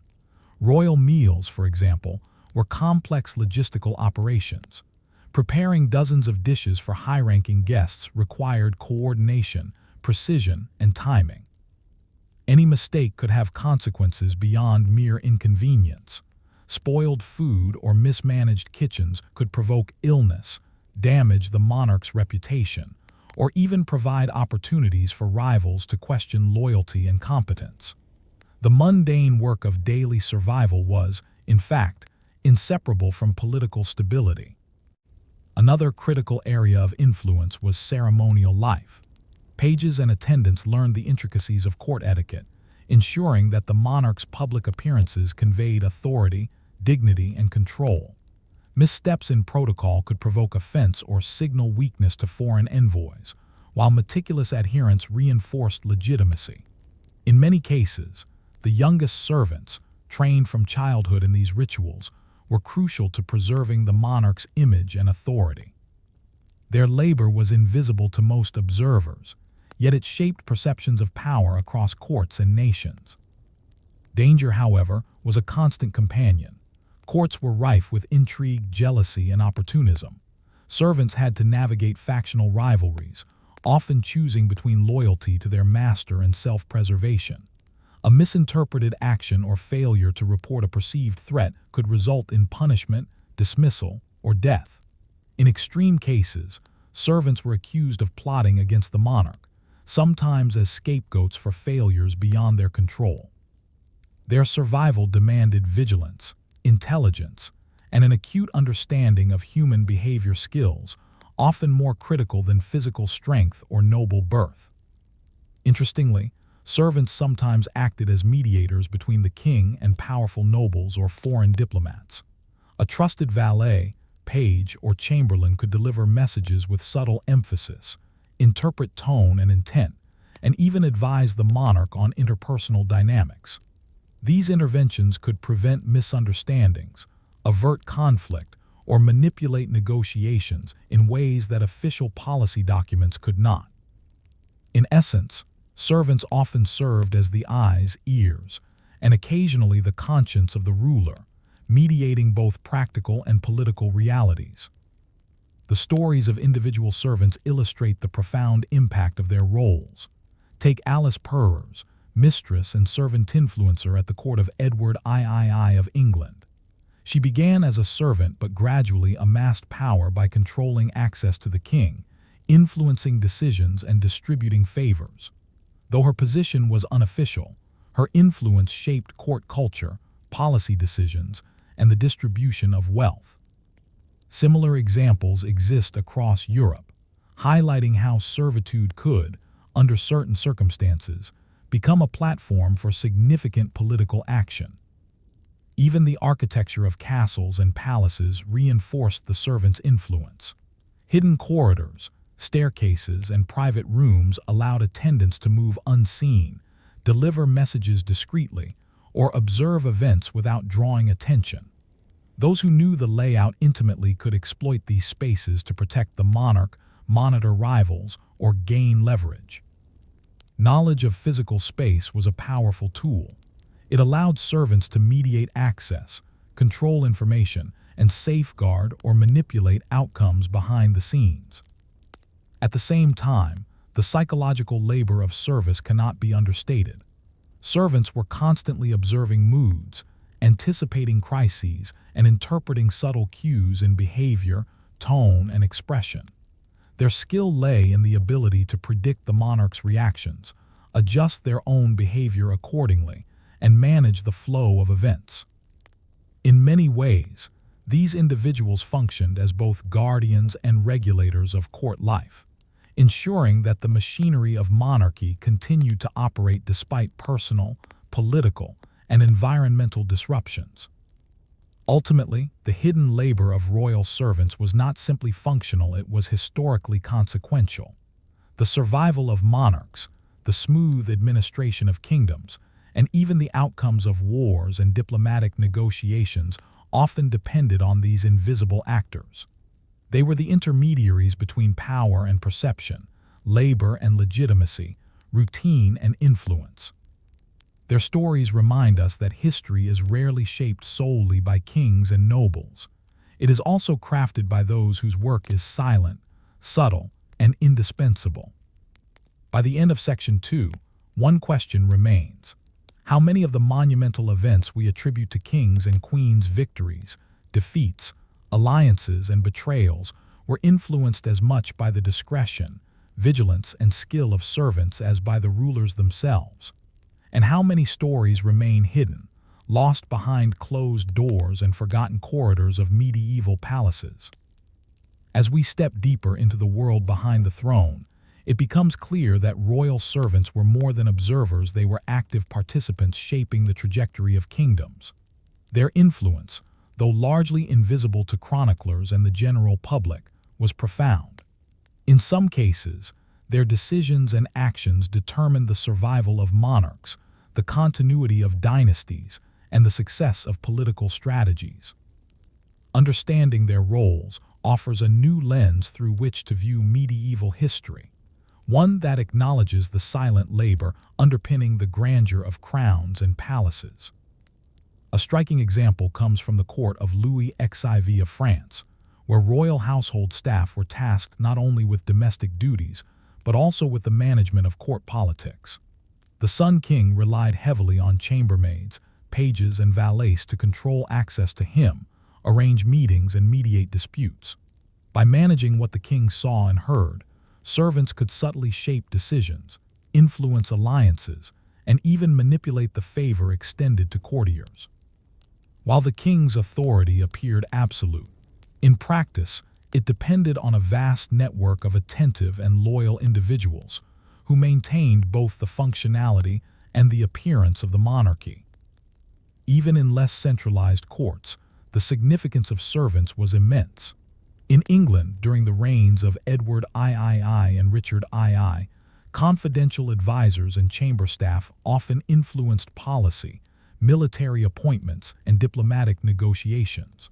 Their roles blurred the lines between service and political action.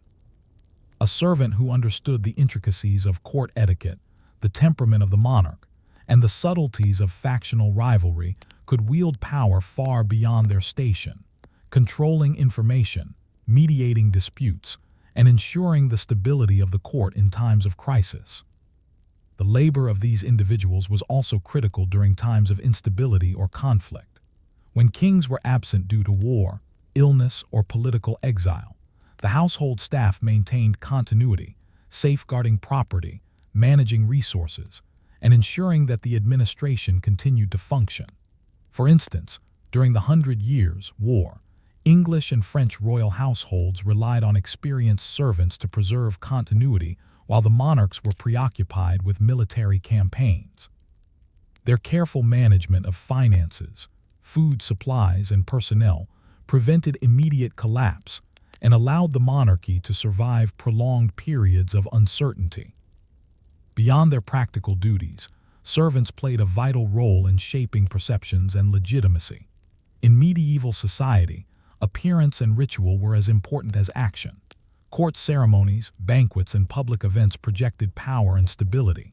Servants orchestrated these spectacles, ensuring that nobles, foreign diplomats, and subjects witnessed an orderly and dignified monarchy.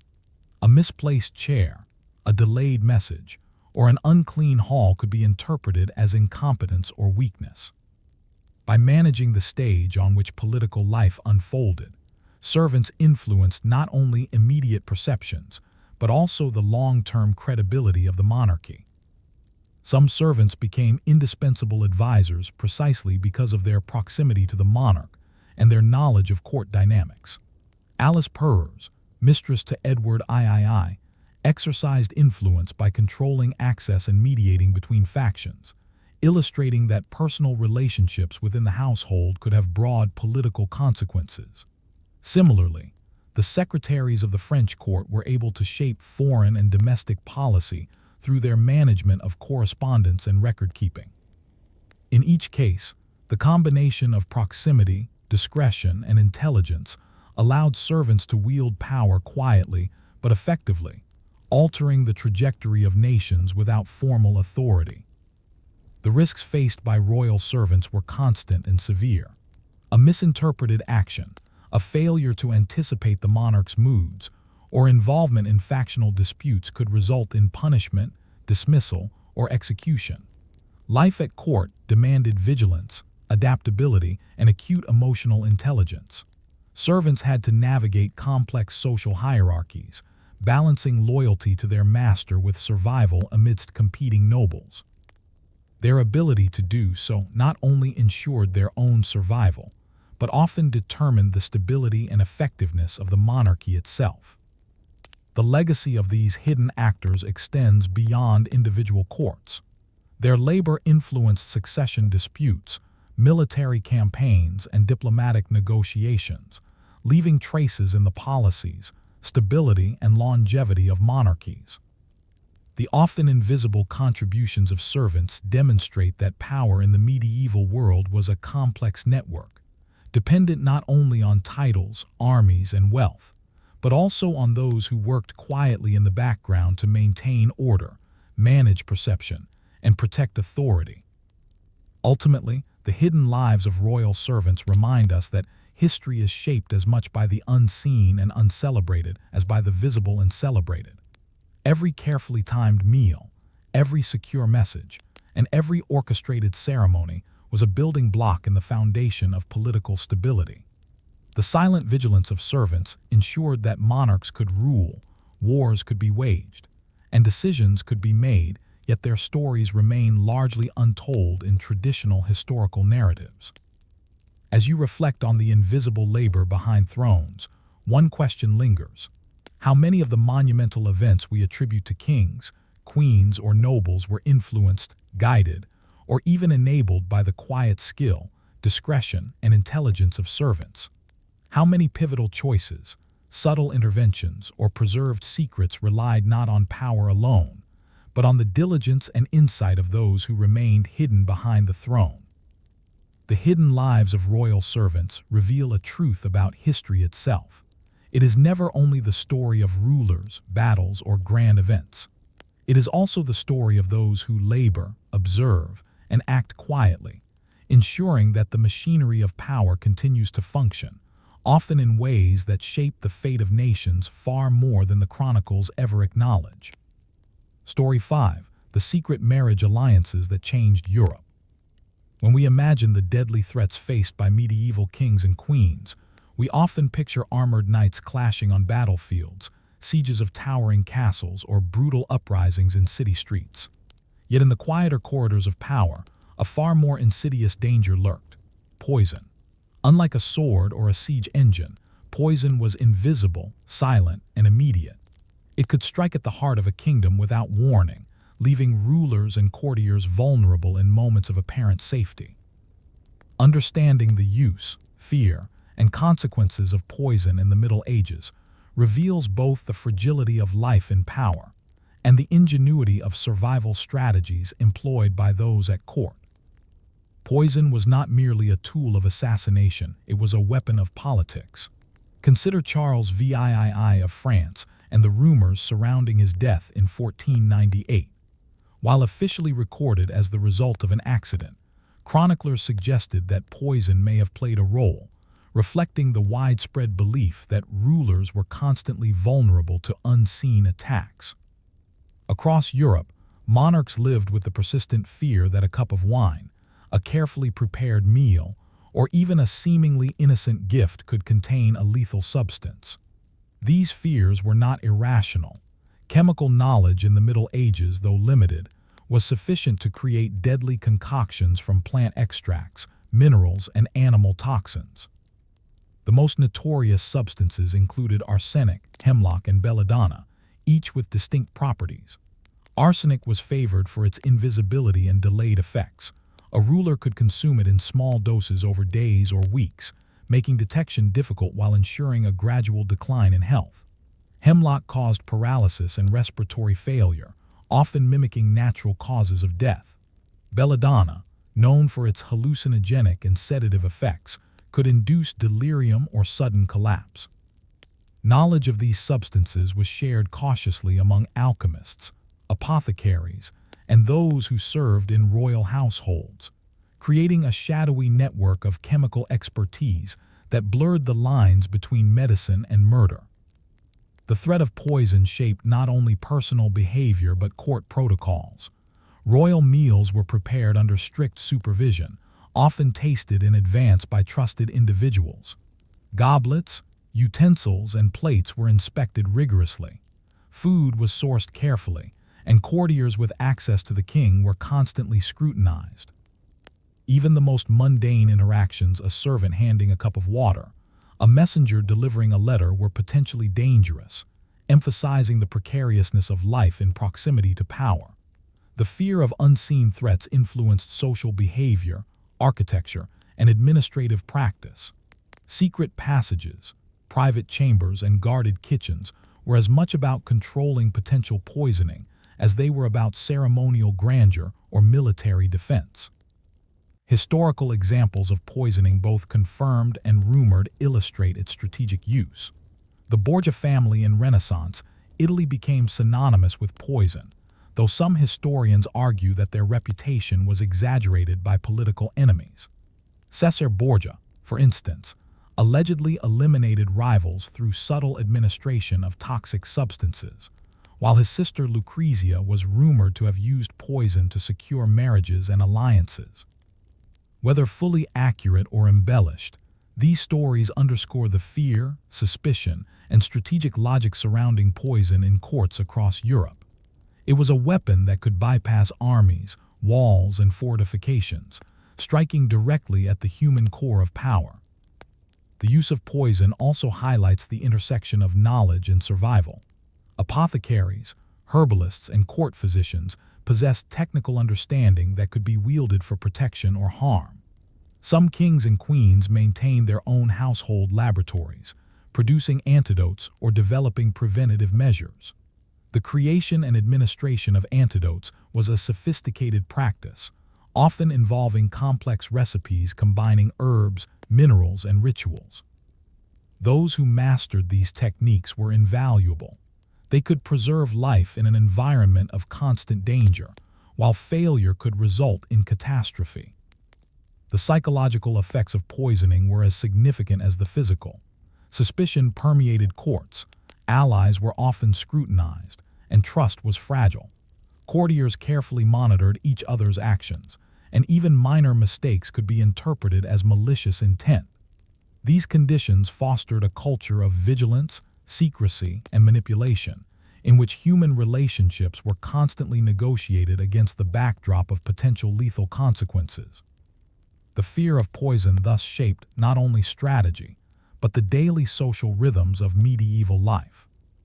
Interestingly, poison was sometimes used symbolically, to assert dominance or intimidate rivals without immediate lethal effect. A cup laced with a non-lethal substance could signal warning, demonstrate knowledge of chemical expertise, or test loyalty. In other cases, the mere rumor of poisoning could destabilize political opponents, provoke resignations, or force concessions, showing that the perception of danger could be as powerful as danger itself. The lives of those who administered or protected against poison illustrate a hidden layer of historical agency.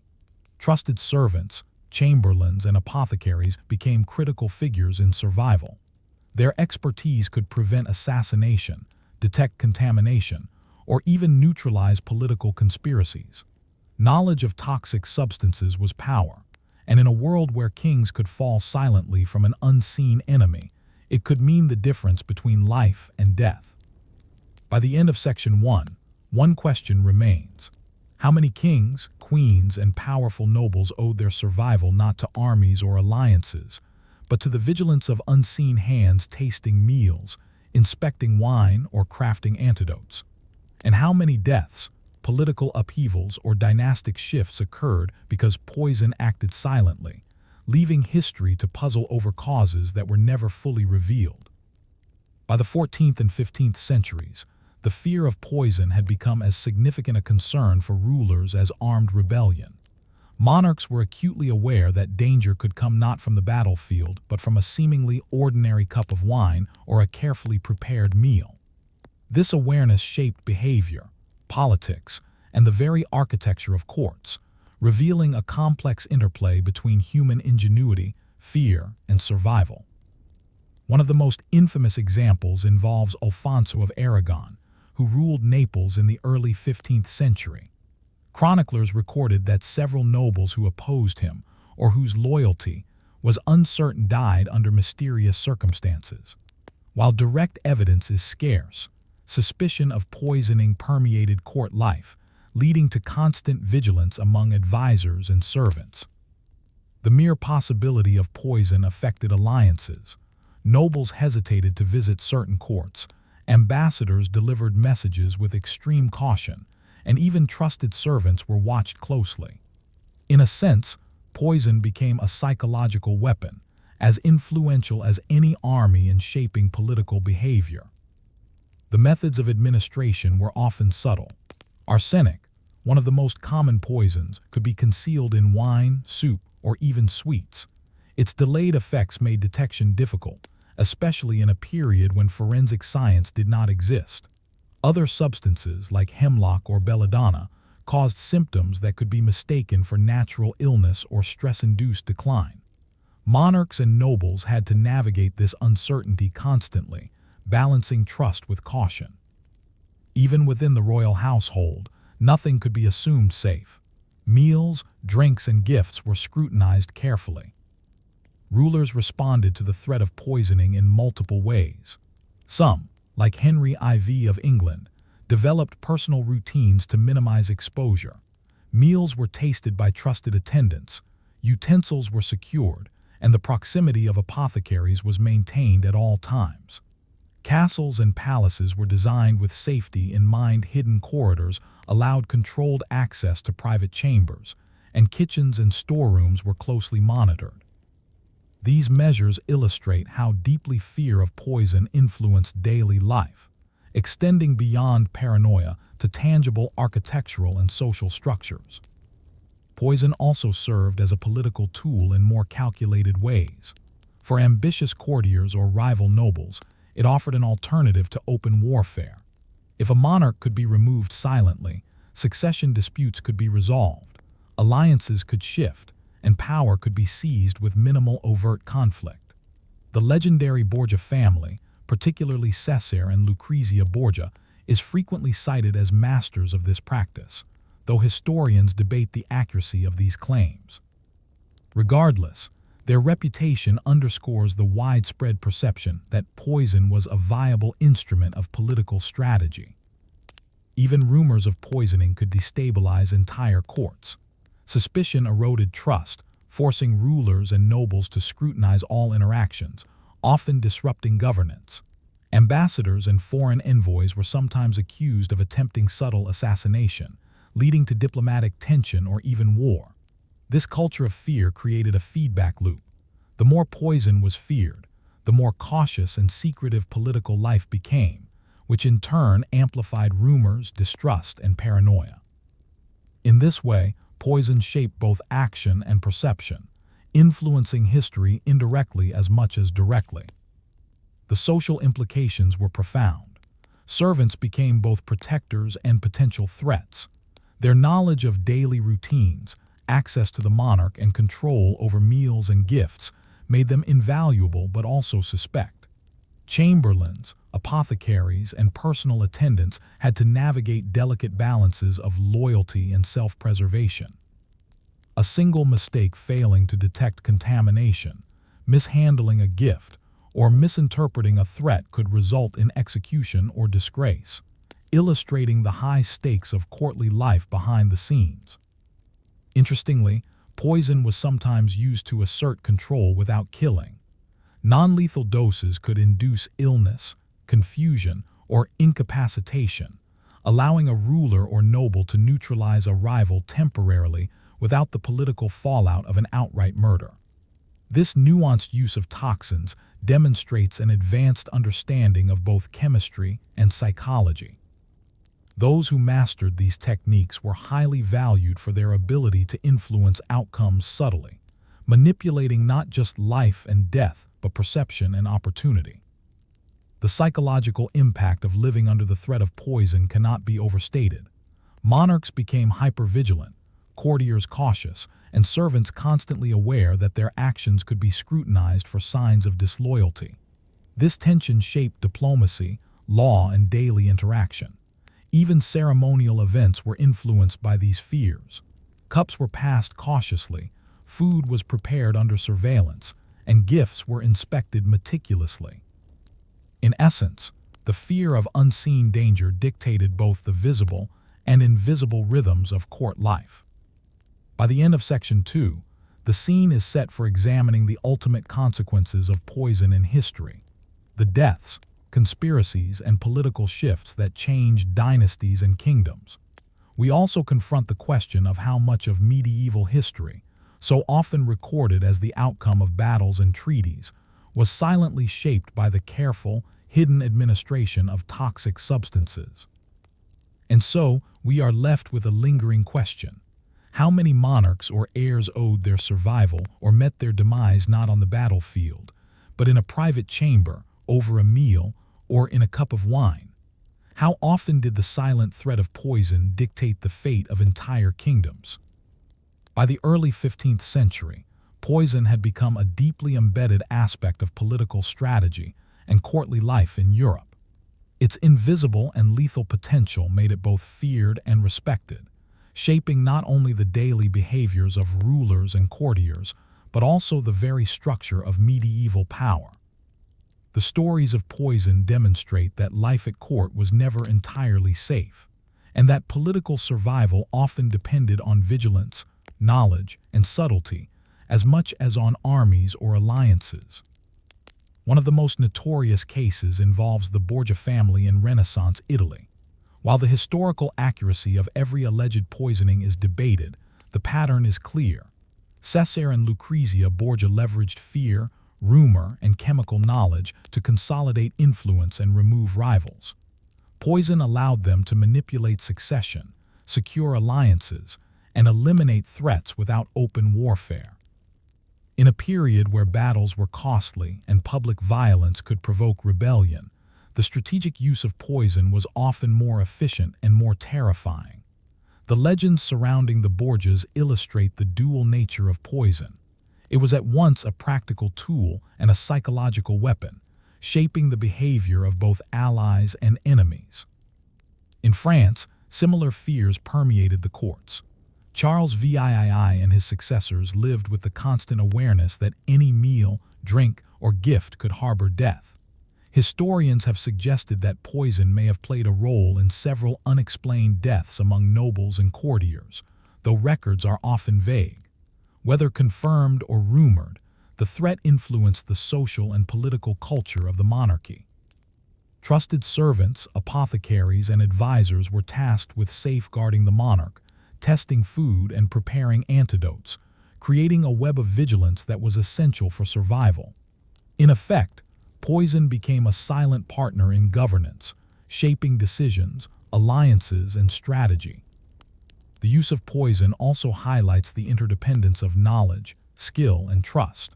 Those who administered or guarded against toxins were critical actors in court life. A misstep, a contaminated meal, a delayed antidote, or an overlooked gift could destabilize entire factions or kingdoms. This placed immense responsibility on individuals often invisible to history. Their expertise ensured not only survival, but the continuity of dynasties. In a world where kings could fall silently in their chambers, survival depended on the discretion, intelligence, and vigilance of those who worked behind the scenes.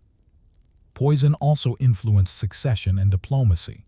Monarchs and heirs lived under continuous threat, altering how they engaged with nobles, foreign envoys, and each other. Suspicion affected marriage alliances, trade agreements, and military decisions. The mere rumor of poisoning could force resignations, betrayals, or concessions, demonstrating that perception could be as powerful as the actual toxin. In this way, the fear of poison became a political instrument in itself, shaping actions without any physical administration of chemicals. Beyond the palace, poison left a broader imprint on European history. It influenced the outcomes of dynastic disputes, succession crises, and courtly intrigue. Decisions that might otherwise have been straightforward, such as appointing an advisor, sending a diplomatic envoy, or arranging a marriage, were filtered through a lens of potential lethality. The silent threat of poison created an environment where subtlety, caution, and careful observation were as crucial to survival as military skill or noble lineage. Yet poison was not only a weapon, it was a reflection of human ingenuity and the constant interplay between knowledge and danger. Alchemists and apothecaries, skilled in both medicine and toxicology, developed methods for detecting and counteracting toxins, illustrating how understanding could protect life as much as end it. These practices reveal a medieval mindset attuned to the fragility of existence and the necessity of foresight, control, and prudence in navigating both political and personal landscapes. By the end of Charles VII's reign and the early 16th century, poison had cemented itself in the cultural imagination as a tool of both fear and power. While not every ruler was assassinated or threatened chemically, the constant awareness of potential danger shaped court life, diplomacy, and decision-making. Kings and queens learned that survival depended as much on vigilance and intelligence as on armies or fortifications. The silent weapon hidden in cups, meals, and gifts became a pervasive, almost invisible force that altered the course of history. As we reflect on medieval poison, one question lingers. How many dynasties were secured or destroyed not by the clash of swords, but by the careful administration of toxins? How often did invisible threats shape the course of nations, leaving only rumor, suspicion, and fragmented chronicles to hint at the true extent of their influence? The story of medieval poison reminds us that history is not solely forged in open battle or decreed by kings. It is also written in the shadows, in the careful hands of apothecaries, servants, and courtiers who controlled the unseen forces that determined life, death, and power. It challenges us to look beyond the obvious, to consider the hidden strategies and silent dangers that shaped the medieval world and the precariousness of power itself. Story 6: The Black Page, Hidden Executions of Nobles. When you imagine the medieval court, you may picture grand feasts, glittering robes, and ceremonial processions. But alongside this pageantry existed a more insidious presence: disease. Long before germ theory or modern medicine, illnesses swept through castles and cities with devastating speed, silently shaping the lives of kings, queens, courtiers, and servants alike. Among the deadliest threats was the plague, whose silent reach could dismantle courts, destabilize kingdoms, and rewrite the course of history. The most infamous outbreak, the Black Death, struck Europe in the mid-14th century, killing an estimated 30–60% of the population. Yet the impact on royal households and courts was distinct from that on the general population. Palaces, though fortified and isolated, could not escape the arrival of infected servants, visiting envoys, or merchants carrying disease. Monarchs depended on complex networks of staff to manage daily life, and when even a few individuals fell ill, the machinery of governance risked grinding to a halt. The movement of courtiers, nobles, and ambassadors became a vector for disease, and the lives of rulers were in constant jeopardy. Royal households responded to the threat with early forms of quarantine and sanitation. Certain apartments were designated for the sick, with attendants strictly separated from the healthy. Meals were often prepared with careful attention to cleanliness, though the understanding of contagion was rudimentary. Herbs, vinegar, and aromatic substances were used in attempts to purify the air or prevent illness, based on humoral theory rather than empirical evidence.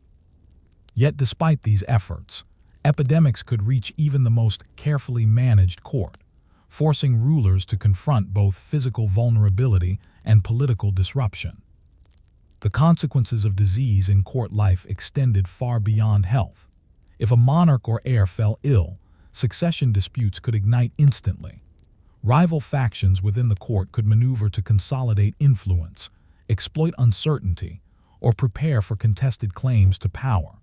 For instance, during the plague years, many European courts experienced rapid turnover of officials and advisors, creating opportunities for ambitious courtiers to seize power.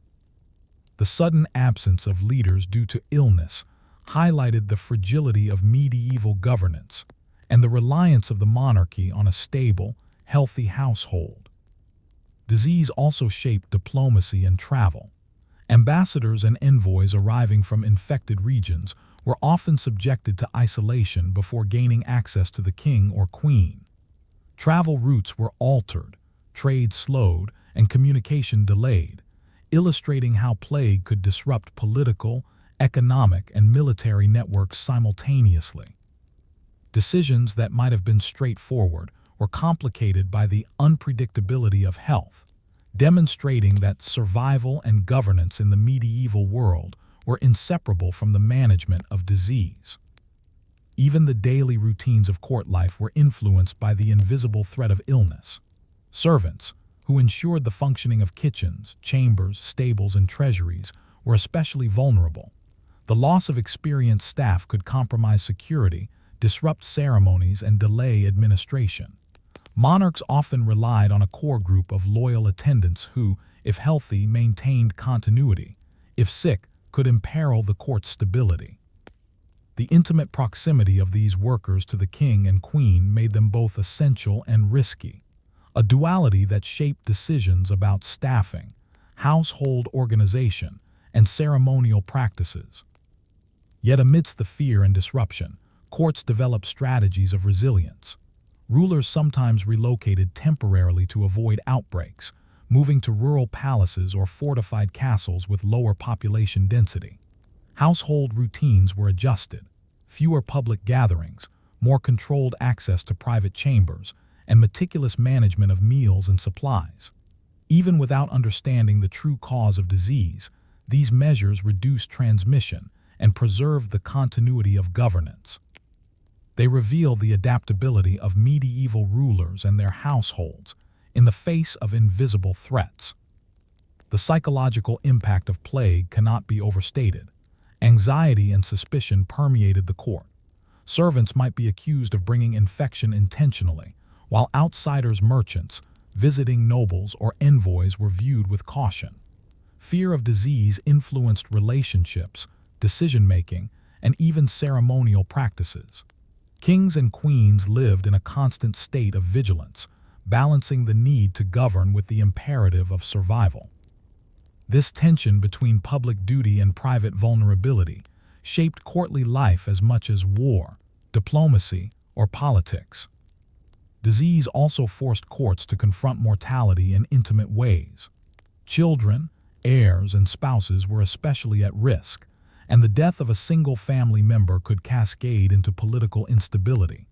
Funerals, succession, and inheritance disputes were complicated by plague, creating layers of crisis that combined personal grief with strategic necessity. In this way, disease operated as both a biological and political force, intertwining the human and historical dimensions of medieval life. By the end of Section 1, one question lingers: how many critical political decisions, alliances, or conflicts were influenced less by ambition or strategy and more by the silent spread of disease? And how often did monarchs owe their survival, or lose their thrones, to an unseen microscopic force that neither armor nor army could repel?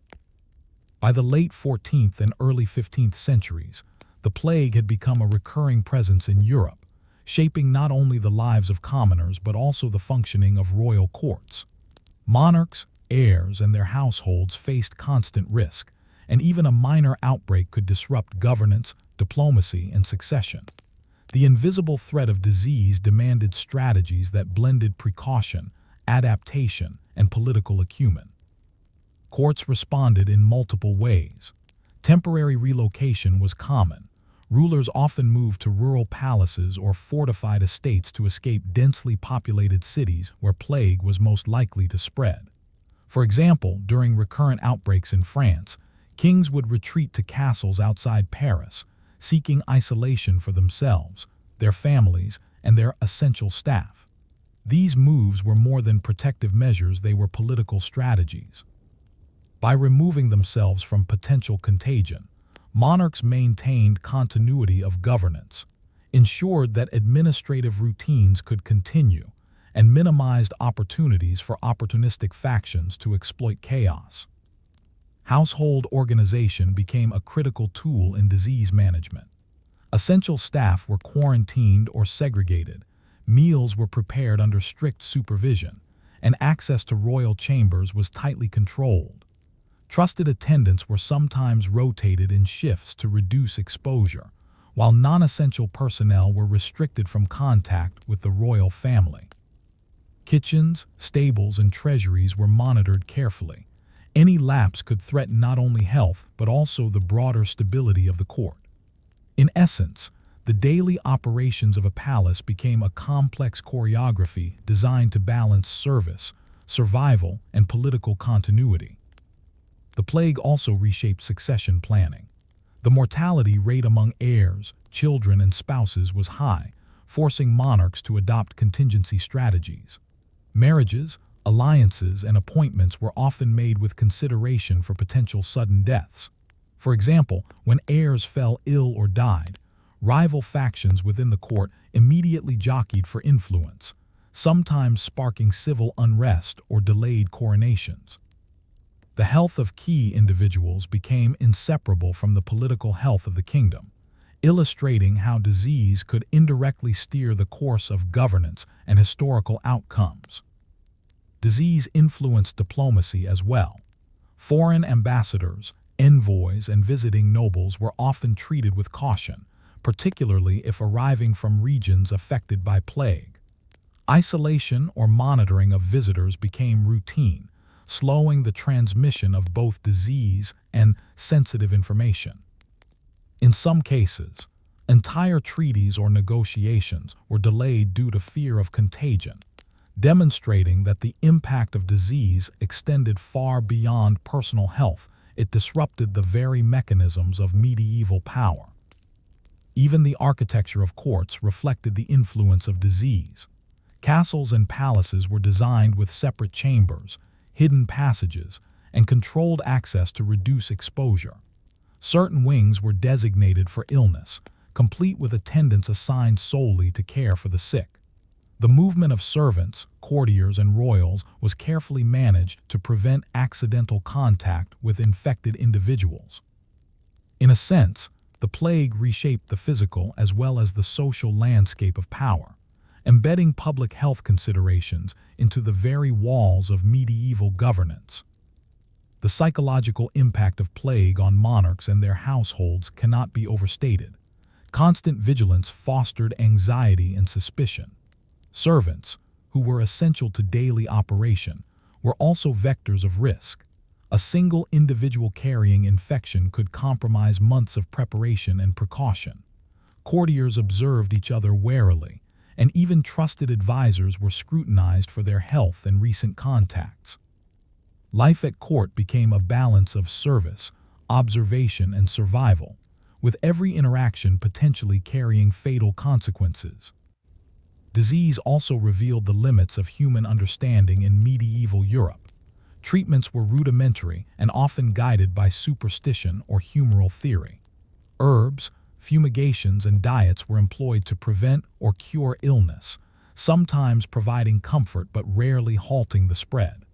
Monarchs depended on apothecaries and physicians, yet their knowledge was limited. The lack of scientific understanding created an environment where precaution, observation, and isolation were more effective than medicine, and where the smallest error could have catastrophic consequences. Yet amidst the threat, royal households demonstrated remarkable resilience. Continuity was preserved through careful planning, delegation of responsibilities, and strict protocols. Administrative functions, military operations, and ceremonial duties were maintained even during outbreaks. The ability of a court to function despite plague required coordination, discipline, and adaptability skills that highlight the human capacity to navigate uncertainty and danger. These strategies often determined whether a kingdom could withstand the simultaneous pressures of disease, politics, and external threats. By the end of Section 2, the narrative of plague at court is clear. Disease was both a biological and political force, shaping succession, alliances, diplomacy, and daily life. Yet one question remains unresolved.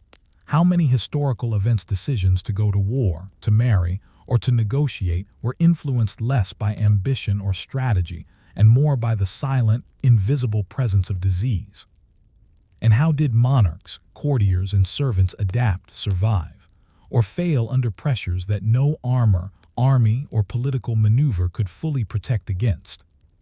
As the plague recurred across Europe throughout the 14th and 15th centuries, its influence on royal courts became both predictable and profound.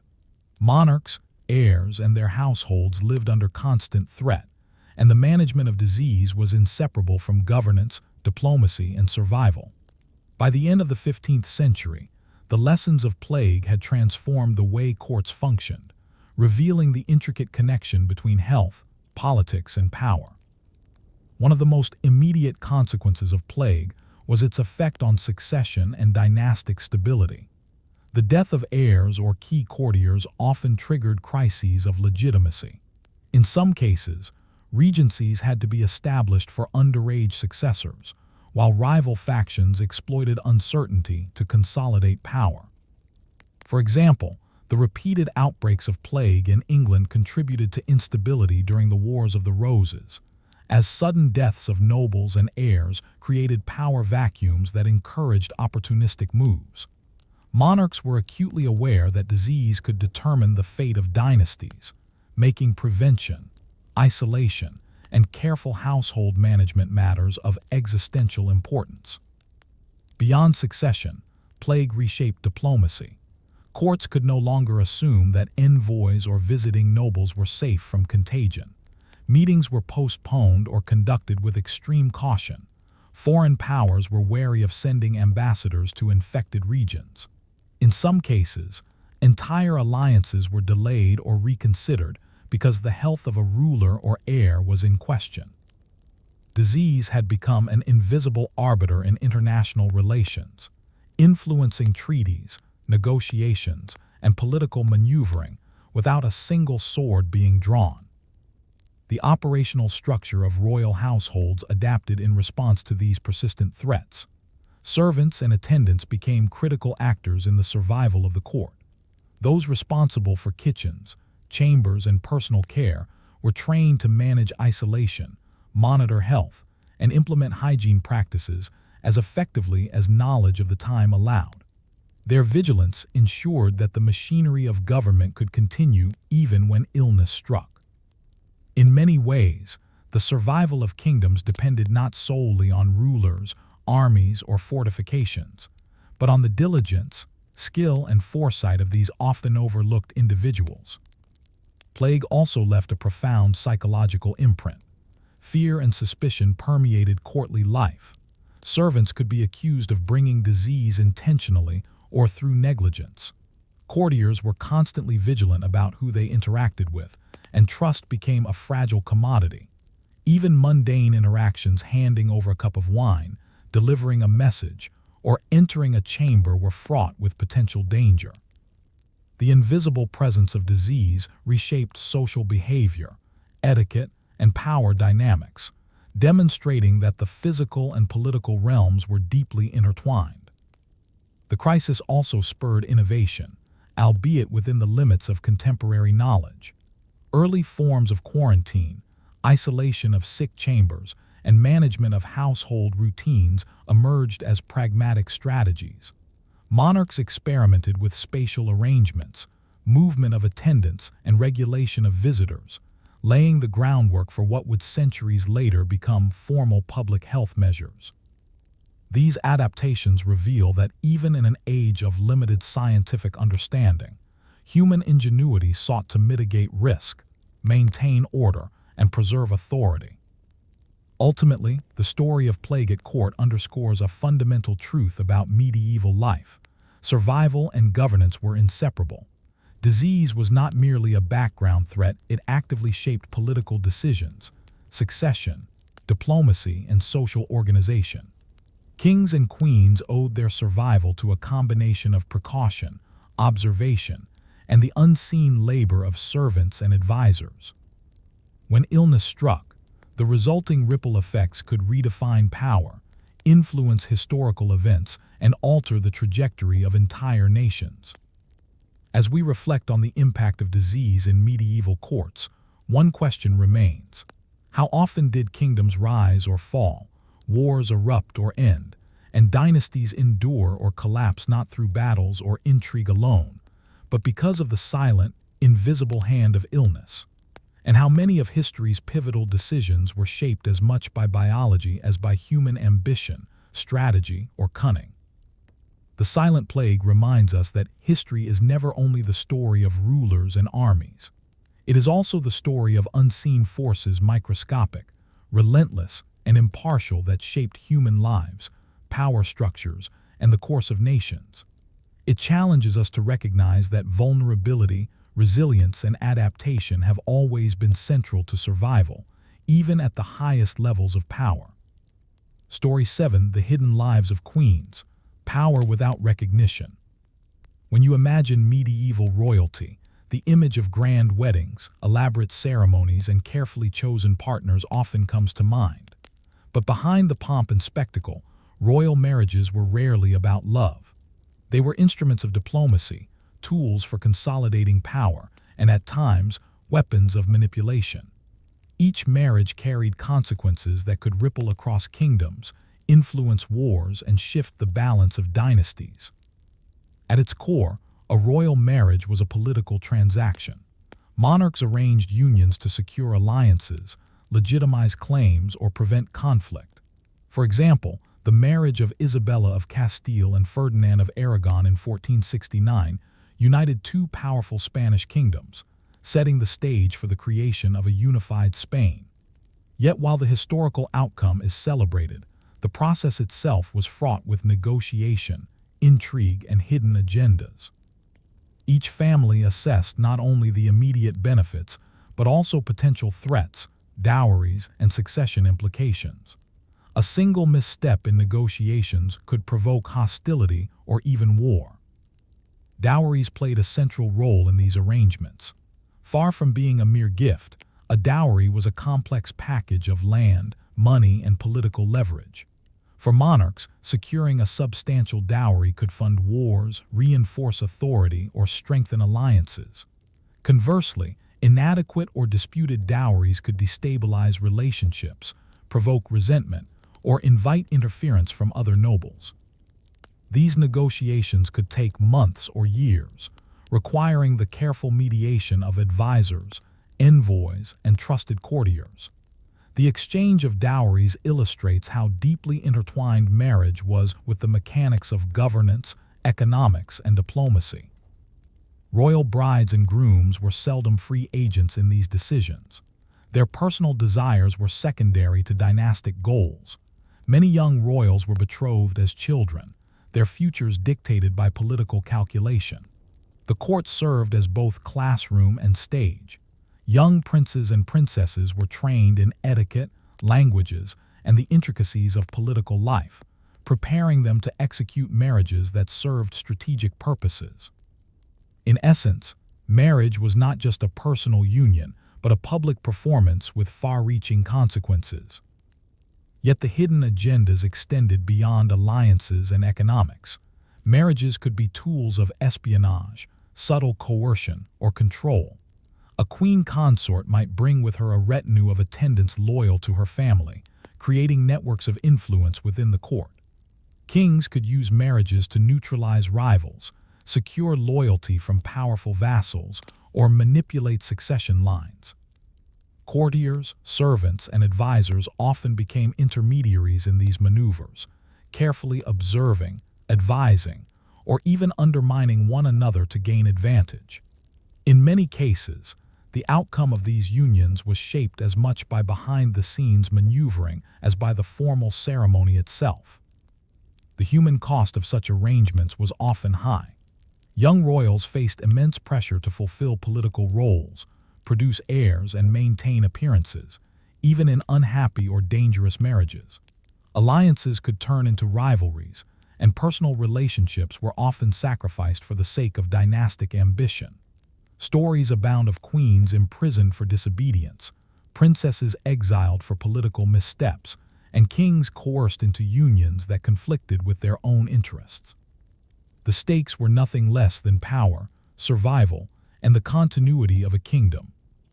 Marriage negotiations also required careful attention to timing and geography. Envoys traveled great distances to deliver proposals, dowries, and messages, navigating the uncertainties of medieval travel, political intrigue, and sometimes disease. Delays or miscommunications could derail agreements, spark conflict, or weaken a kingdom's position. Even when formal agreements were reached, their implementation demanded vigilance.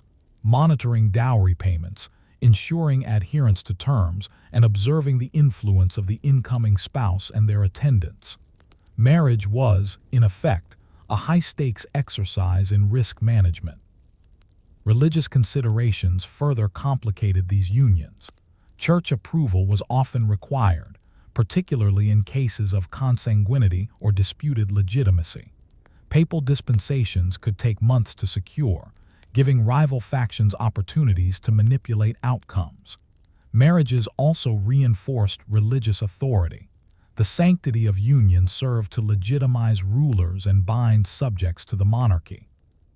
Yet even here, political agendas frequently overrode spiritual concerns, demonstrating that faith and strategy were deeply intertwined in medieval court life. By the end of Section 1, one question emerges. How many royal marriages succeeded not because of genuine consent or affection, but because behind-the-scenes calculations, manipulations, and hidden agendas ensured that dynastic goals were prioritized above all else? How often did a single union quietly redirect the course of history, leaving personal lives subordinated to political necessity? By the late Middle Ages, royal marriages were no longer simple alliances. They had become intricate instruments of political strategy, capable of shifting the balance of power across entire regions. Beyond dowries, papal dispensations, and ceremonial obligations, marriages were carefully choreographed operations in which ambition, intrigue, and hidden agendas intertwined with personal lives. In many cases, the outcome of a kingdom depended as much on the subtleties of these unions as on military might or diplomacy. Consider the marriage of Margaret of Anjou to Henry VI of England in 1445. On the surface, it was a straightforward political alliance, intended to secure peace with France during the 100 Years' War. But behind the scenes, the arrangement ignited tension within both kingdoms. French officials worried about shifting loyalties. English nobles feared the influence of a powerful queen consort and her retinue. Margaret, initially a foreign princess with little familiarity with English politics, soon found herself navigating rival factions, asserting authority in delicate ways, and using her household as a network of influence.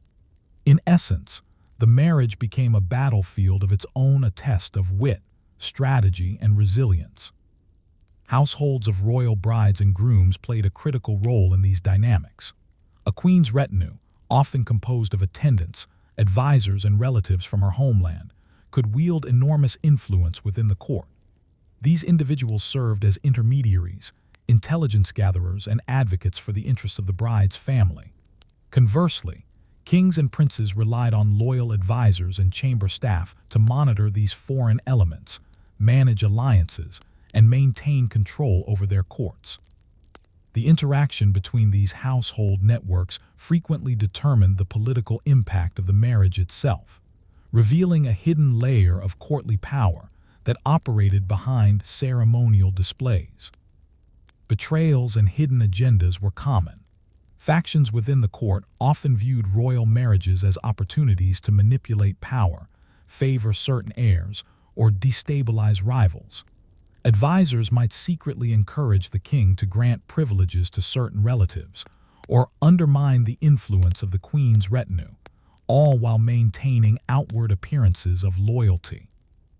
In some cases, marriages that were initially intended to secure peace instead provoked conflict, as disputes over dowries, inheritance, or ceremonial precedents escalated into political crises. The personal and the political were inseparable. A single act of favoritism or insult could ripple outward, destabilizing alliances and shifting the course of dynasties. The production of heirs added another layer of pressure and intrigue. Monarchs relied on marriages to secure legitimate succession, and the failure to produce an heir could trigger instability. Queens were expected to fulfill this role dutifully, and miscarriages, stillbirths, or delayed pregnancies were not merely personal tragedies, they were political events with ramifications for the entire realm. In some cases, rumors and suspicions surrounding fertility or legitimacy could provoke accusations of infidelity, conspiracy, or even witchcraft, placing immense psychological and social pressure on the royal couple. Religious authorities were deeply entwined in these processes. Papal dispensations were often required for marriages involving close kinship, and the Church exercised considerable influence over both the timing and the legitimacy of unions. Bishops and cardinals could become powerful actors in these negotiations, leveraging their authority to influence political outcomes. Yet the interplay of religion and politics was fraught.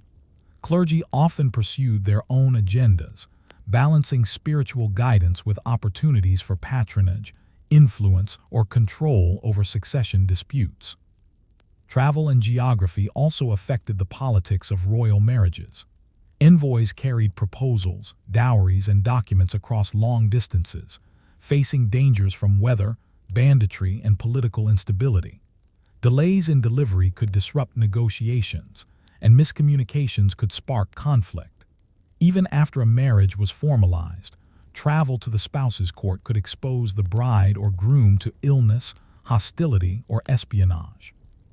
Each journey was a calculated risk, as the presence or absence of a royal figure could dramatically influence the balance of power. By the end of Section 2, the hidden stakes of royal marriages are clear. They were battles waged not with swords, but with diplomacy, loyalty, and subtle manipulation. The success of a union often depended on careful navigation of factional rivalries, household networks, and personal ambition. Yet one question remains unresolved. How many wars, rebellions, or diplomatic crises were indirectly caused or prevented by the intricate webs of influence surrounding a single marriage? And how much of history was quietly shaped by the skill, intelligence, and patience of the individuals managing these unions behind the scenes? By the 15th and early 16th centuries, the stakes of royal marriage had become extraordinarily high. These unions were no longer just personal or ceremonial events, they were instruments of diplomacy, levers of power, and at times, catalysts for conflict. The outcomes of dynasties, alliances, and even wars often hinged on the success or failure of a single marriage, with consequences reverberating across generations. One striking example is the union of Mary, Queen of Scots, and Francis II of France. Initially intended to cement the alliance between Scotland and France, the marriage also placed Mary in a delicate position, navigating foreign courts, managing loyalties between her native kingdom and her adopted one, and contending with factions that sought to manipulate both her and her husband. Her ability to assert influence, survive political rivalries, and maintain her legitimacy illustrates the enormous personal and political pressures tied to these unions. In such cases, the marriage itself became a stage for both diplomacy and intrigue, shaping the trajectories of nations as much as any battlefield. The production of heirs remained central to political stability. Monarchs depended on offspring to secure succession, legitimize claims, and prevent dynastic disputes. The failure to produce an heir could invite factional infighting or external intervention, while successful births could consolidate alliances and cement authority.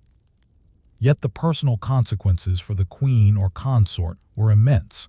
They were expected to fulfill dynastic obligations under intense scrutiny, and any perceived failure could lead to alienation, suspicion, or even imprisonment. History is filled with examples of queens whose personal misfortunes became national crises, demonstrating the intertwining of private lives and public power. Dowries, lands, and ceremonial obligations continued to shape political landscapes. The careful management of these assets often determined the stability of kingdoms. Disputes over dowries could spark conflict, while strategic marriages allowed monarchs to extend influence across regions without engaging in direct warfare. Even after the formal wedding, the management of a queen's household, her network of attendants, and her influence over the court could shift political power subtly but significantly. In this way, royal marriages were living instruments of strategy, evolving long after the initial vows were exchanged. Betrayals and hidden agendas remained common. Queens and consorts frequently acted as intermediaries for their natal families, advocating for interests that sometimes conflicted with their new sovereign's priorities. Rival factions within the court sought to undermine or exploit these influences, creating an ongoing web of intrigue.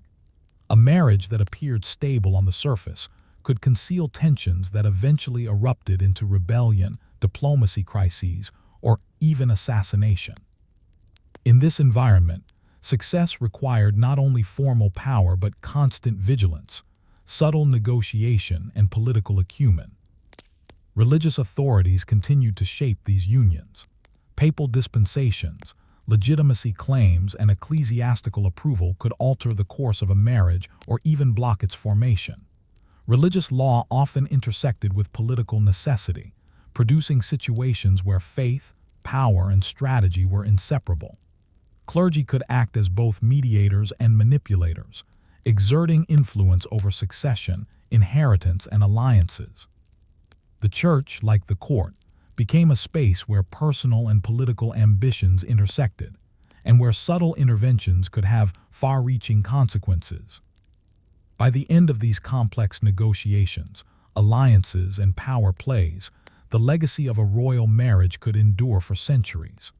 The unification of kingdoms, the preservation of dynasties, and even the outbreak of wars were often tied to the outcomes of these unions. While the ceremonies themselves were brief, the consequences unfolded over lifetimes, leaving an indelible mark on history. Each marriage reflected not only ambition and diplomacy, but also the skill, intelligence, and resilience of those who navigated the hidden challenges behind the throne.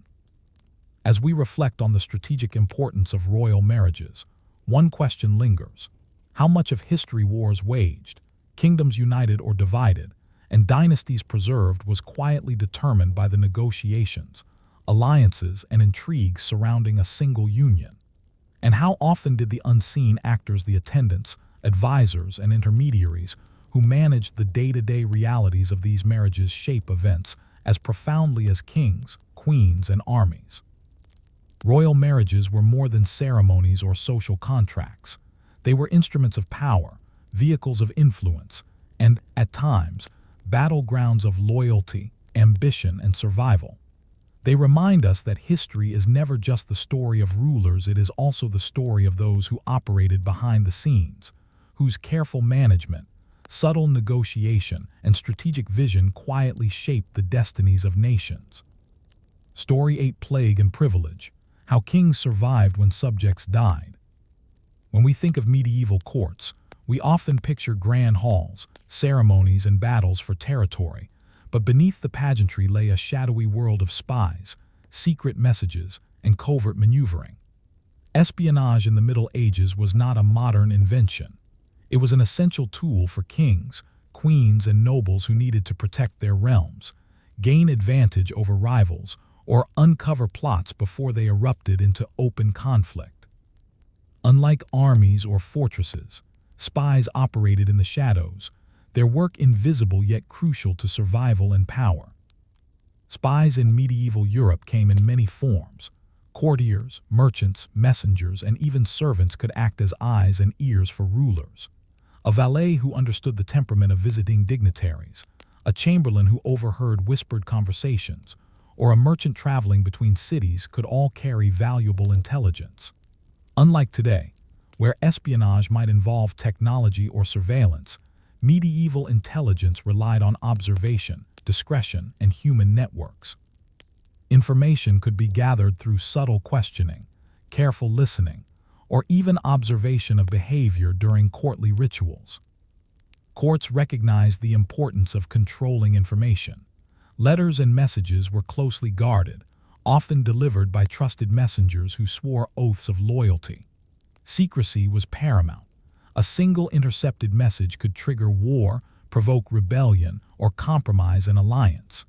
Kings and queens invested heavily in monitoring the flow of information within their courts and across their territories.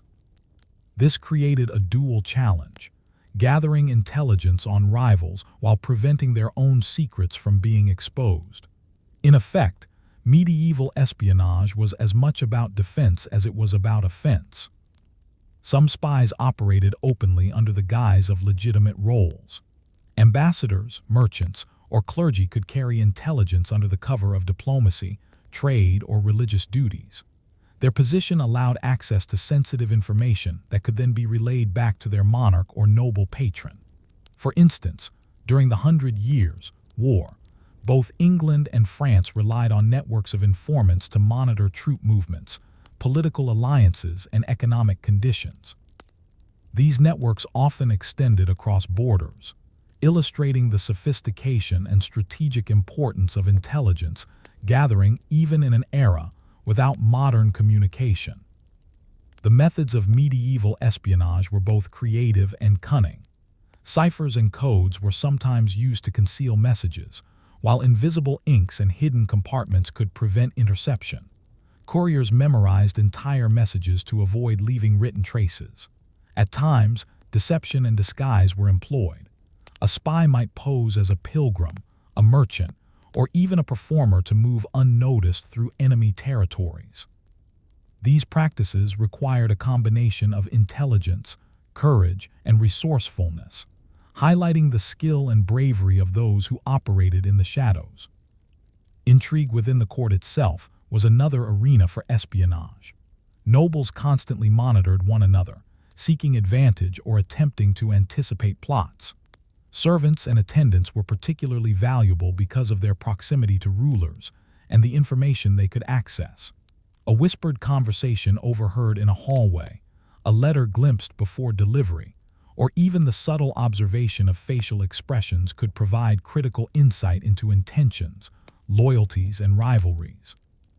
In this way, espionage was not only external but internal, shaping decisions, alliances, and perceptions within the court.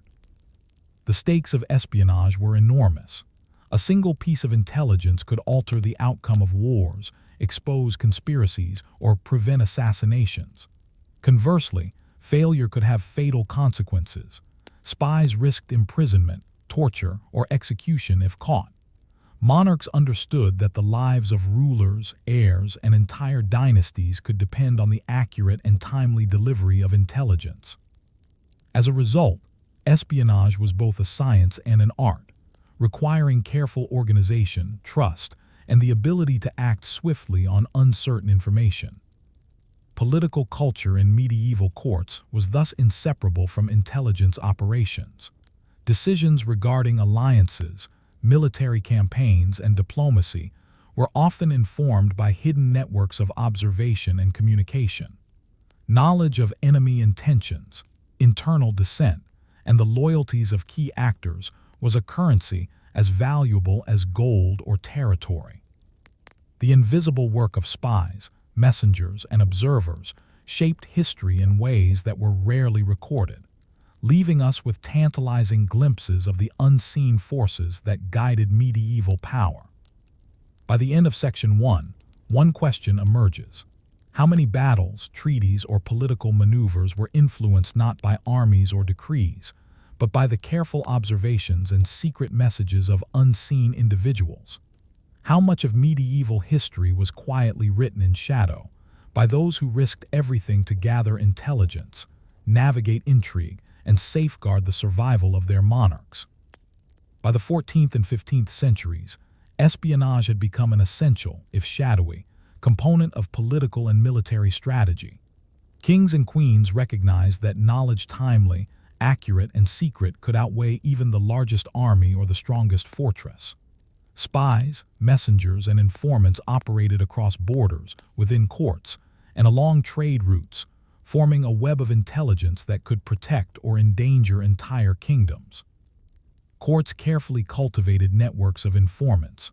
Trusted servants, valets, and chamberlains were often the first line of intelligence gathering. Their proximity to rulers made them invaluable. They could overhear private conversations, monitor the behavior of courtiers, or detect subtle shifts in loyalty. At the same time, this closeness made them a potential threat. Monarchs had to balance trust with vigilance, knowing that a servant who betrayed confidence could undermine political stability or even cost lives. Loyalty was continuously tested, and espionage within the court became as dangerous as espionage beyond its walls. International diplomacy added another layer of complexity. Ambassadors and envoys were not merely messengers, they were embedded observers. Their reports informed kings of foreign intentions, troop movements, and courtly intrigue. For instance, during the Hundred Years' War, English and French monarchs relied on envoys traveling through contested territories to provide information that could prevent ambushes or reveal betrayal. Even subtle details such as the tone of a message, the choice of words, or the behavior of foreign officials were meticulously noted, illustrating that intelligence relied not only on information but on interpretation and judgment. Techniques of medieval espionage were surprisingly sophisticated. Couriers memorized entire letters to avoid leaving written evidence. Hidden compartments and ciphers were used to protect sensitive messages. Occasionally, disguised spies infiltrated enemy courts, posing as merchants, pilgrims, or entertainers.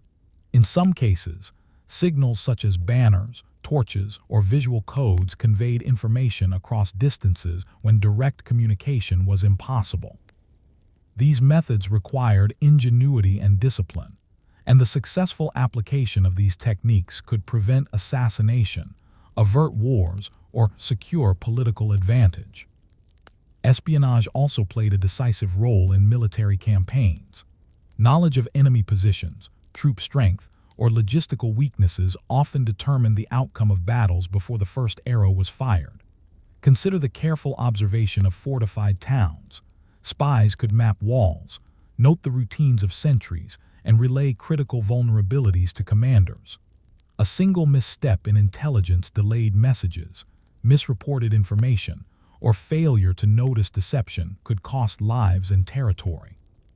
Conversely, accurate and timely intelligence could allow a smaller force to overcome a superior opponent, demonstrating the disproportionate impact of espionage on medieval warfare. Political intrigue intertwined with intelligence in ways that shaped dynasties. Rival nobles, ambitious courtiers, and even family members employed spies to anticipate plots or gain influence. A whispered conversation, a secretly delivered note, or a manipulated rumor could alter the balance of power within the court. The ability to act on information swiftly often determined who gained favor, who was removed from influence, and who survived political purges. In many cases, the outcomes of these covert operations were invisible to contemporary chroniclers, leaving only tantalizing hints in letters, decrees, or rumors. Religious institutions also intersected with espionage. Clergy often acted as messengers, intermediaries, or sources of information. Their mobility, literacy, and social networks made them valuable participants in intelligence gathering. Yet their influence could be double-edged. Some clergy reported loyalties to foreign powers, while others protected rulers through strategic advice and mediation. The church, like the court, became a domain where secrets, loyalty, and subtle observation determined both political and spiritual outcomes. By the end of Section 2, the significance of espionage is clear. The survival of monarchs, the outcome of wars, and the stability of dynasties were shaped not only by open confrontation, but by careful observation, secret communication, and the skillful manipulation of information. Yet one question remains unresolved. How many plots were prevented, kingdoms preserved, or lives saved or lost because of spies whose names were never recorded, messages never preserved, and contributions never publicly acknowledged? By the late Middle Ages, espionage had become a vital instrument of power, shaping political, military, and personal outcomes in ways that were often invisible but profoundly consequential. Monarchs and nobles understood that knowledge precise, timely, and secret could preserve life, secure thrones, or shift the balance of kingdoms. The stories of spies, secret messages, and courtly intrigue reveal a hidden layer of medieval history, where human intelligence, perception, and strategy were often more decisive than armies or fortresses. One striking example is the network of informants maintained by Isabella of Castile and Ferdinand of Aragon in the late 15th century. As they sought to consolidate Spain, these monarchs relied on a complex web of spies, messengers, and loyal courtiers to monitor rival nobles, foreign ambassadors, and even members of their own households. By gathering intelligence on conspiracies, alliances, and potential threats, they were able to neutralize plots before they materialized, maintain control over contested territories, and assert authority over both the crown and the church. In this sense, espionage was as integral to unification as any military campaign or diplomatic negotiation. The consequences of espionage were often dramatic. Intelligence networks could prevent assassination attempts, uncover traitors, or redirect the course of battles. Consider the subtle manipulation of letters and secret communications. A single intercepted message might expose a noble plotting rebellion, reveal the location of enemy forces, or uncover hidden alliances. Conversely, a failure in intelligence could lead to catastrophic defeat, the collapse of dynasties, or the death of rulers. History is filled with examples where the unseen labor of spies determined outcomes as decisively as swords and siege engines. Espionage within courts was particularly delicate. Courtiers, servants, and advisors operated in a realm where loyalty was constantly tested. A whisper in the right ear could sway decisions, expose plots, or alter alliances. A trusted chamberlain or valet might observe suspicious behavior, relay information discreetly, or even manipulate outcomes to protect a ruler or further their own influence. This constant negotiation of trust and secrecy shaped not only political decisions, but the social fabric of courtly life. In effect, the survival of rulers and the stability of kingdoms often rested on the intelligence and discretion of individuals who rarely appear in chronicles. The methods of medieval spies reveal both ingenuity and daring. Couriers memorized entire messages, hidden compartments concealed letters, and ciphers protected sensitive communications. Some spies disguised themselves as merchants, pilgrims, or entertainers to infiltrate enemy courts. Others relied on observation, memory, and the subtle art of reading human behavior. These techniques required intelligence, courage, and precision, demonstrating that medieval espionage was a sophisticated practice rather than mere rumor-mongering or opportunism. Religion intersected with espionage in intriguing ways. Clergy, with mobility, literacy, and social connections, often acted as intermediaries or informants. Some provided intelligence to rulers, while others reported to foreign powers or leveraged their position for influence. The church, like the court, became a network of subtle observation and strategic communication, showing that espionage extended beyond politics into the spiritual and social spheres of medieval life. By the end of Section 3, it is clear that espionage was a silent force in medieval history. Wars could be avoided or won, conspiracies foiled, and dynasties preserved through the careful management of information. Spies operated in shadows, often risking their lives for knowledge, and their actions shaped outcomes that rulers, armies, and chroniclers might never fully acknowledge. Their work reminds us that history is rarely written solely by those who wield swords or crowns. It is also written by those who gather secrets, interpret intentions, and act decisively on what they know.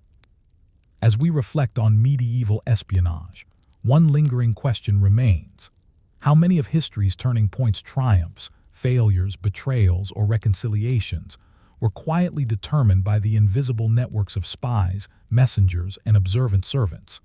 And how much of medieval power was maintained not through force or ceremony, but through the careful observation, discretion, and subtle influence of those who operated in the shadows?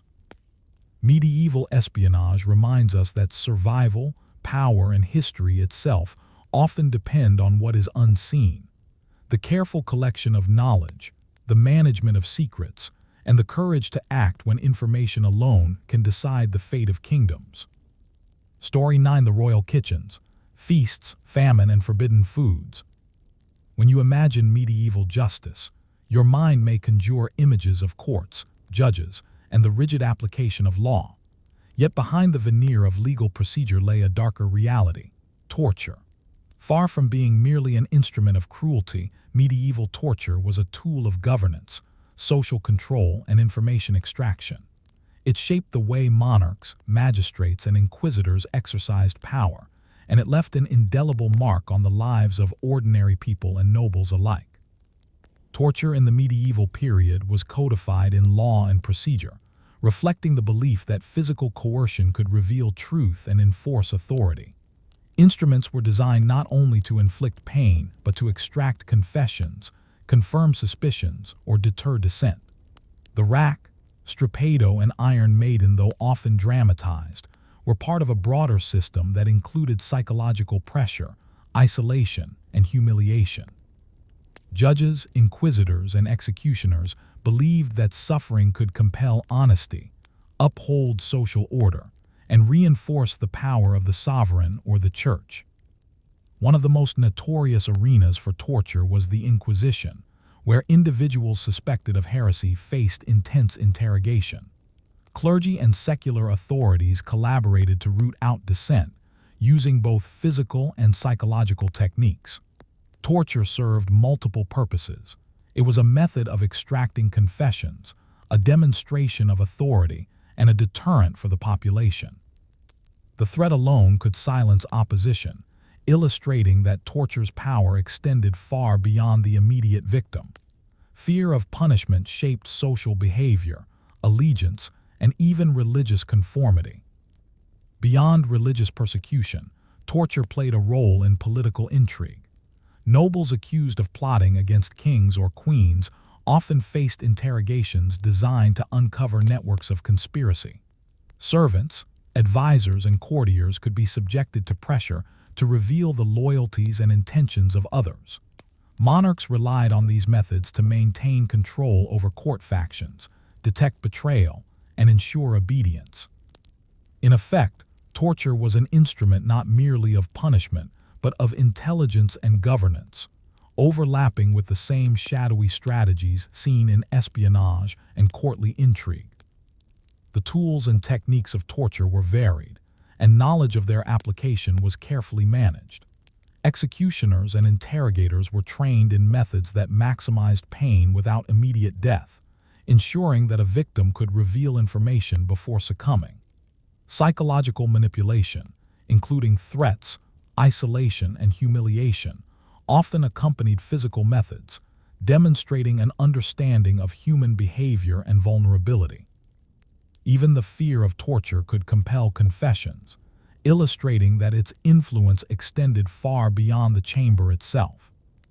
Interestingly, torture also reflected social hierarchy. Nobles and commoners might face different treatment, and confessions obtained from the lower classes were sometimes deemed more credible under law than those from the elite. Yet even kings and high-ranking officials were not immune. Political rivals could be imprisoned and coerced, highlighting the precariousness of power and the universality of fear in a system where law and authority were intertwined with violence. The legal framework surrounding torture was intricate. Courts established procedures for ensuring that evidence obtained under coercion could be documented and used in trials. Rituals of interrogation often involved witnesses, formal oaths, and meticulous record-keeping. The application of torture was thus both a science and an art, carefully calibrated to uphold the authority of the state or church while maintaining an appearance of legality and procedure. Psychologically, torture shaped the culture of obedience and authority. Its presence in courts, inquisitions, and royal chambers created an environment where fear and vigilance were constant. Individuals learned to navigate social and political life carefully, avoiding behaviors that might draw suspicion. Allegiances, loyalties, and even personal conduct were influenced by the ever-present risk of coercion, revealing how deeply torture impacted both private and public life in the medieval world. By the end of Section 1, one unsettling question remains. How many decisions, confessions, or alliances were shaped less by free will and more by the fear of pain, and the knowledge that the shadows of power could reach into any chamber? How many historical outcomes depended not only on strategy or diplomacy, but on the silent, methodical application of coercion? By the 14th and 15th centuries, torture had become an entrenched part of medieval justice, serving functions far beyond punishment. It was a tool of political control, social discipline, and fear management. Courts, monarchs, and religious authorities understood that the threat of pain could shape behavior, maintain authority, and reinforce the hierarchy of power. Torture operated in an intricate web of governance, espionage, and diplomacy, influencing the lives of both rulers and subjects in profound and often invisible ways. One major arena where torture played a decisive role was political intrigue. Monarchs relied on coerced confessions to identify conspiracies and preempt rebellion. Nobles accused of plotting against kings or queens were subjected to interrogation to expose networks of loyalty and betrayal. Even trusted courtiers could be compelled to reveal hidden alliances or unspoken ambitions. In some cases, the fear of torture extended beyond the immediate target. Rumors of harsh punishment ensured compliance and discouraged dissent among the wider population. Here, torture was not merely a method of punishment, it was a subtle instrument of psychological control. The use of torture in courts was highly structured. Legal authorities developed precise procedures to ensure that confessions obtained under duress were considered credible. Executioners and interrogators were trained to inflict pain without causing immediate death, preserving the possibility of extracting useful information. Physical coercion was often accompanied by psychological tactics. Isolation, threats, humiliation, and manipulation of relationships all intensified the pressure on the accused. These methods reveal an understanding of human vulnerability and a calculated approach to extracting compliance, blending fear, strategy, and discipline. Torture also intersected with espionage and intelligence gathering. Inquisitors, monarchs, and advisors used coerced testimony to uncover secrets about rivals, foreign allies, or hidden plots. The chamber where torture took place was as much a site of information gathering as a place of punishment. A servant might reveal the loyalties of nobles. A chamberlain might expose communication networks within the court. The results of these interrogations often shaped policy, succession, and strategic decisions, illustrating that coercion was inseparable from the broader operations of power. Religious institutions wielded torture as a method of doctrinal enforcement. The Inquisition is perhaps the most famous example, but local bishops and secular courts also employed physical coercion to root out heresy or enforce moral conformity. Suspects accused of heresy or blasphemy faced methods designed to extract confession, enforce obedience, and deter others from challenging religious authority. The combination of spiritual threat and physical punishment reinforced the Church's influence over both belief and behavior, demonstrating the intertwined nature of faith, power, and coercion. The social consequences of torture were far-reaching. Fear shaped the daily lives of commoners and nobles alike. People learned to monitor their words, actions, and even associations, aware that suspicion could result in interrogation. The presence of torture in judicial and political systems created a culture where compliance was often maintained through fear rather than persuasion. At the same time, survivors of torture, witnesses, and the families of victims were deeply affected, transmitting lessons of caution, vigilance, and obedience across generations. Interestingly, torture also reflected social hierarchies. Methods and intensity varied depending on status. Nobles might face more formal procedures, designed to humiliate rather than kill, while commoners often endured harsher treatment. Yet the system was not foolproof. Even elites could fall victim to coercion if political circumstances demanded it. This unpredictability reinforced the precariousness of power, showing that no one, regardless of rank, was entirely immune to the machinery of control. Despite its brutality, torture was part of a broader system of resilience for rulers. It served as both deterrent and intelligence tool, preserving authority in an era of fragile dynasties, political rivalries, and courtly intrigue. Monarchs depended on a combination of visible force, legal procedure, and invisible coercion to maintain their rule. In this way, torture was deeply practical. It enforced law, stabilized courts, and provided actionable information that could prevent rebellion, or invasion. By the end of Section 2, the darker purpose of medieval torture is clear. It was a tool of governance as much as punishment. Yet one unresolved question lingers. How many political decisions, legal outcomes, or historical shifts were determined not by debate, battle, or diplomacy, but by the methodical application of pain and the threat of coercion? And how much of medieval history unfolded in the shadows of chambers where only the accused, the interrogator, and the state knew the truth? By the late Middle Ages, torture had become an inseparable part of governance, law, and power. Courts, monarchs, and religious authorities understood that fear could maintain order, extract information, and consolidate authority.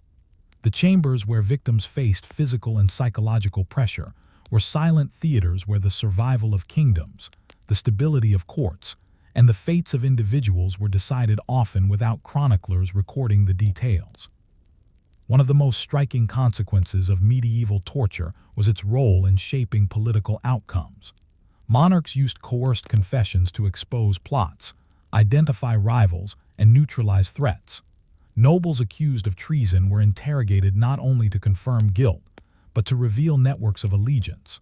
For instance, in the courts of England and France during the 14th and 15th centuries, interrogations could uncover conspiracies that spanned counties and even crossed borders. By compelling individuals to reveal secrets, torture functioned as a preemptive tool of security, ensuring rulers could act before rebellion or assassination threatened their reign. Torture also had long-term effects on dynastic politics. The fear of coercion influenced succession disputes, court alliances, and family relations. A noble might shift allegiance to protect themselves, a courtier might manipulate information to safeguard their position, and a monarch could use the threat of interrogation to ensure loyalty. In this way, coercion shaped decisions that extended far beyond the moment of interrogation, affecting governance, diplomacy, and the strategic calculations of rulers for years. Religious authorities continued to employ torture to enforce doctrinal conformity and control heresy. The Inquisition stands as the most famous example, yet local courts also utilized physical coercion to maintain orthodoxy. Individuals accused of heresy or blasphemy faced methods designed not merely to punish, but to compel confession, ensure public accountability, and reinforce the authority of the Church. The combination of spiritual threat and physical coercion amplified the power of religious institutions, making the enforcement of belief a matter of both body and soul. Socially, torture cast a long shadow over communities. The fear of interrogation influenced daily behavior, relationships, and communication. People learned to monitor what they said, whom they trusted, and how they navigated social networks. Even surviving witnesses transmitted lessons about caution, obedience, and vigilance. In this sense, torture shaped society not only through direct punishment, but through pervasive psychological influence, creating a culture where fear became a tool of control as effective as armies or law codes. Yet torture also reflects human resilience. Some individuals resisted, survived, or even used the system to their advantage. Knowledge of coercion, networks of loyal supporters, and strategic manipulation of testimony could allow accused individuals to navigate the danger and influence outcomes. In this way, The interplay between oppressor and victim became another dimension of medieval power. Survival depended not only on physical endurance, but on intelligence, social acumen, and the ability to exploit the mechanics of coercion. The legacy of medieval torture extends into modern understanding of justice, authority, and human behavior. It reveals the lengths to which rulers and institutions would go to maintain power, enforce law, and manage uncertainty. The chambers of coercion were not merely spaces of cruelty, they were mechanisms that shaped history, dictated political decisions, and influenced the lives of thousands, often in ways that left no written record. By the end of Section 3, one reflection emerges.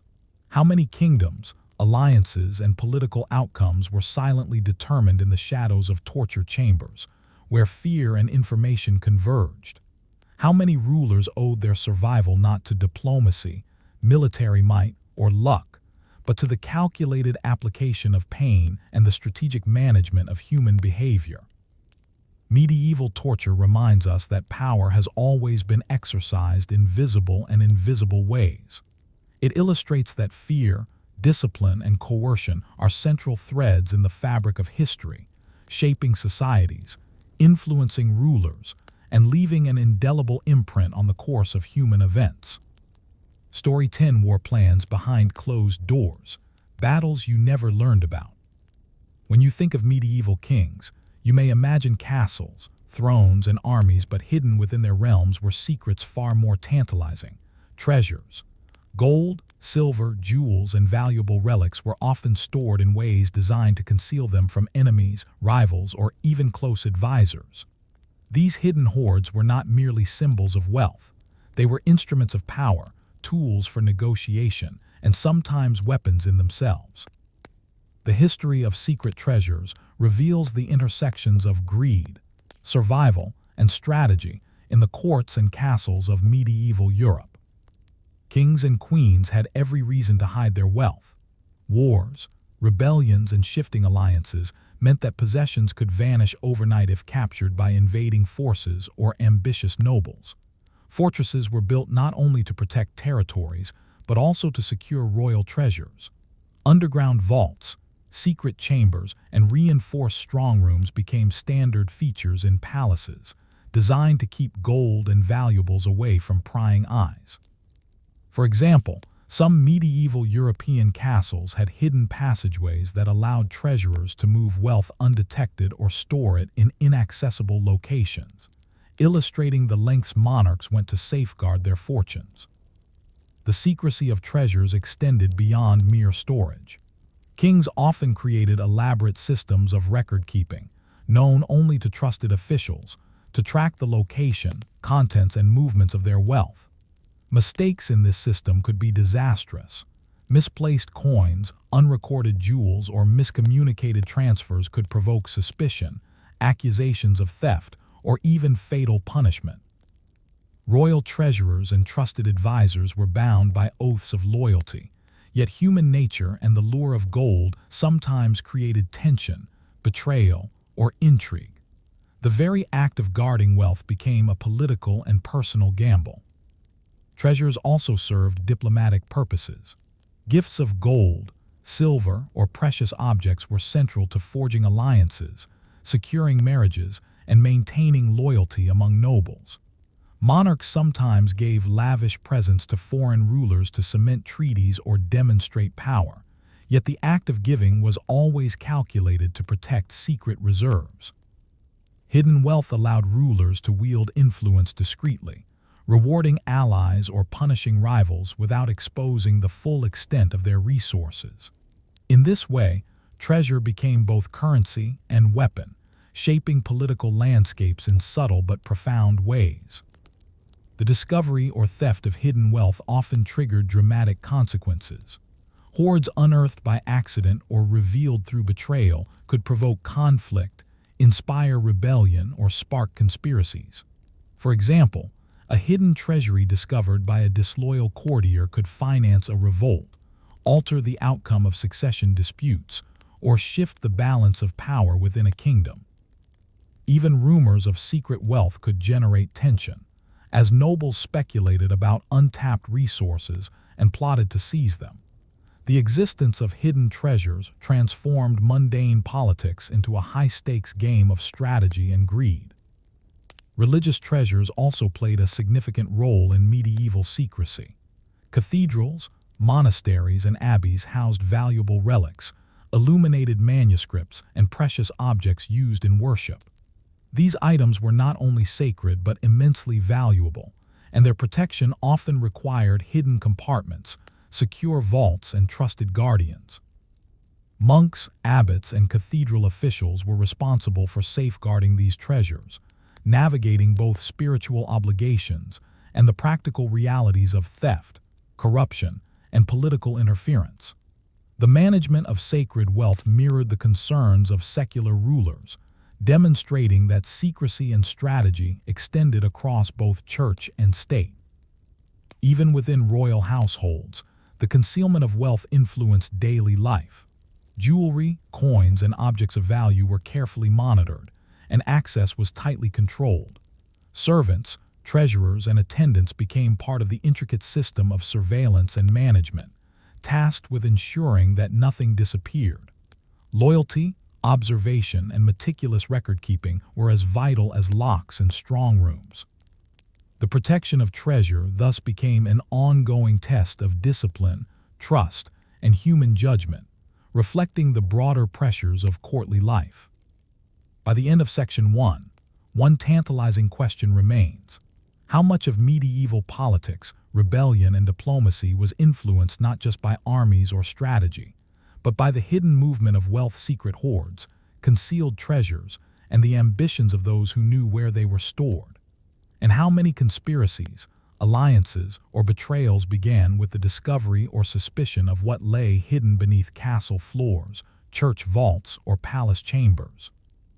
By the 14th and 15th centuries, secret treasures had become more than mere symbols of wealth. They were instruments of power, negotiation, and survival.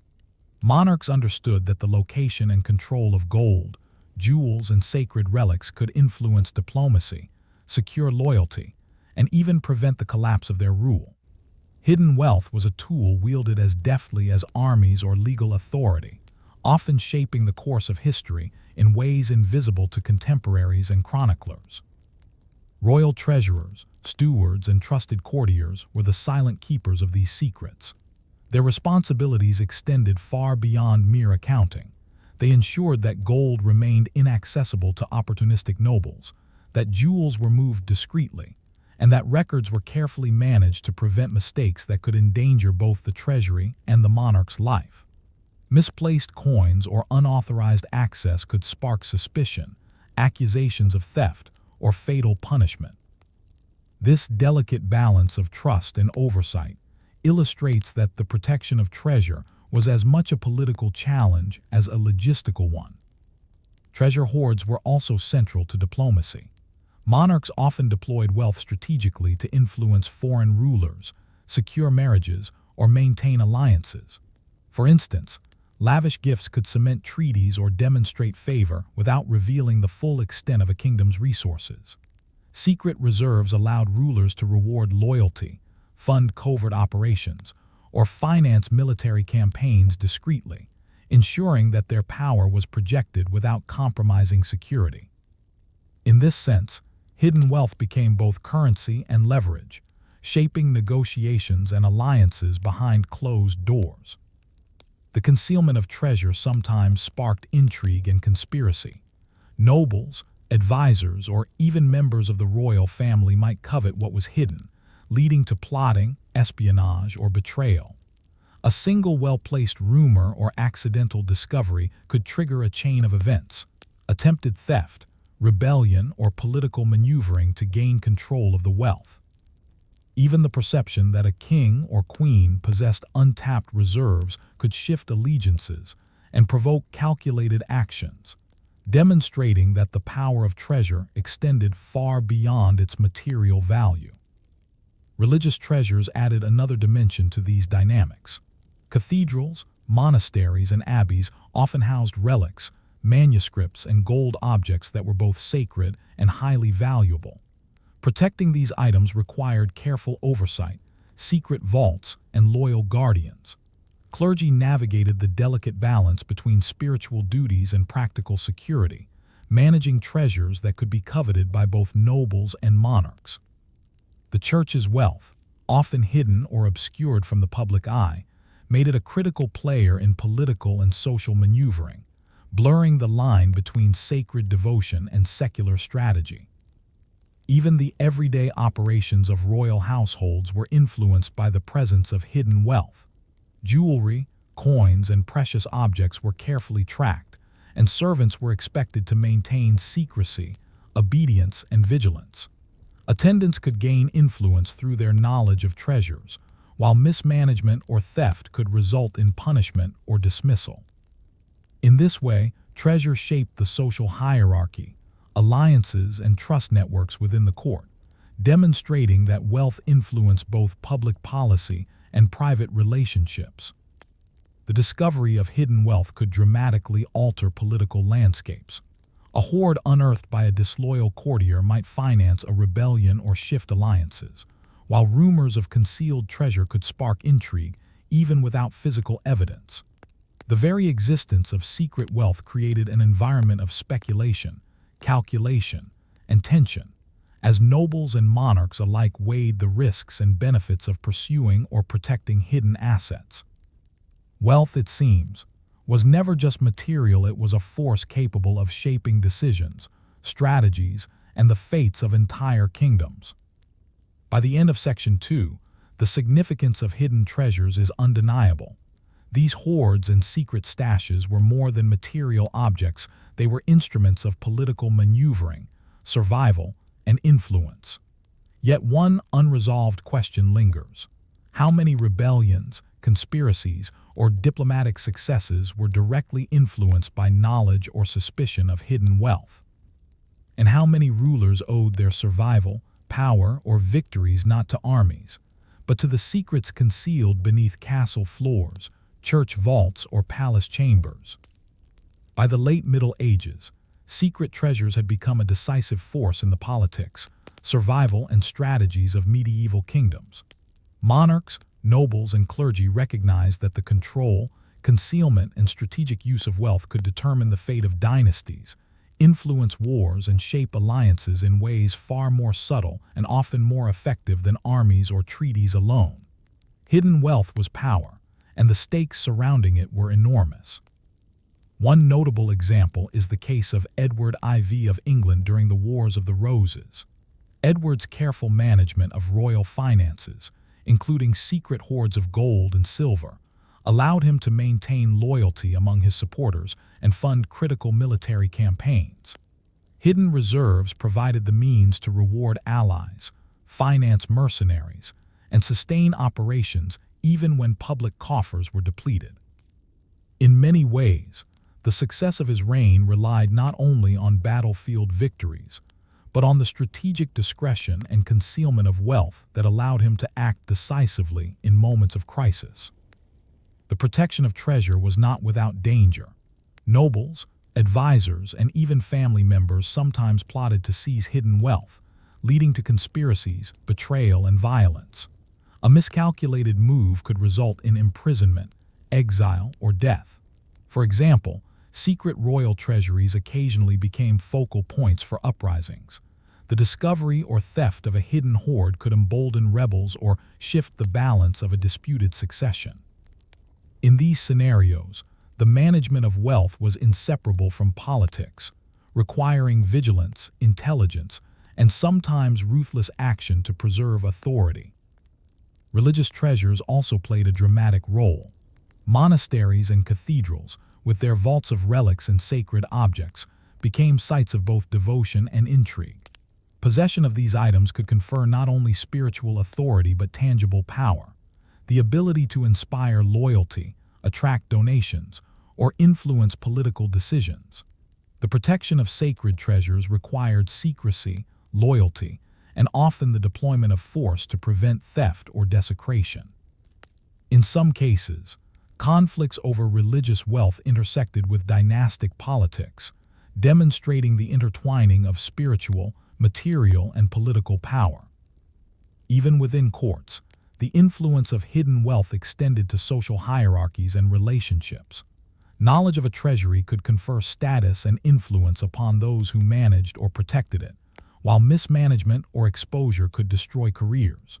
Servants, treasurers, and attendants were central to the delicate balance of secrecy and access, their loyalty often determining whether treasures remained secure or became instruments of betrayal. The very existence of hoards influenced courtly behavior, fostering caution, competition, and strategic planning.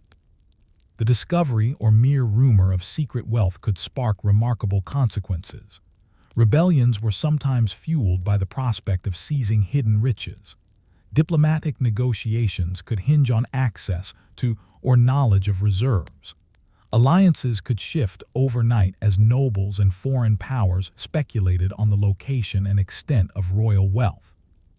In this way, treasures operated not only as material resources, but as catalysts for political maneuvering, influencing events far beyond the vaults in which they were stored. By the end of Section 3, it becomes clear that hidden treasures were more than objects of greed. They were instruments of survival, power, and influence. Monarchs who understood the strategic value of concealment could maintain authority, manipulate rivals, and safeguard their reigns in ways invisible to ordinary observers. The management of wealth was thus as critical to medieval governance as the skillful deployment of armies, alliances, or legal authority. As we reflect on secret treasures, one final question emerges. How much of medieval history wars fought, alliances forged, rebellions suppressed, and dynasties preserved was quietly shaped by what was hidden beneath stone floors, in vaults, or in the hands of trusted treasurers? How many lives and decisions were determined not by public display of power, but by the secret wealth whose existence only the monarch and a few loyal keepers knew? Secret treasures remind us that medieval power was as much about strategy, secrecy, and foresight as it was about strength, ceremony, or law. They reveal a hidden dimension of history where wealth, caution, and human ambition converge to shape the fate of kingdoms and the course of nations.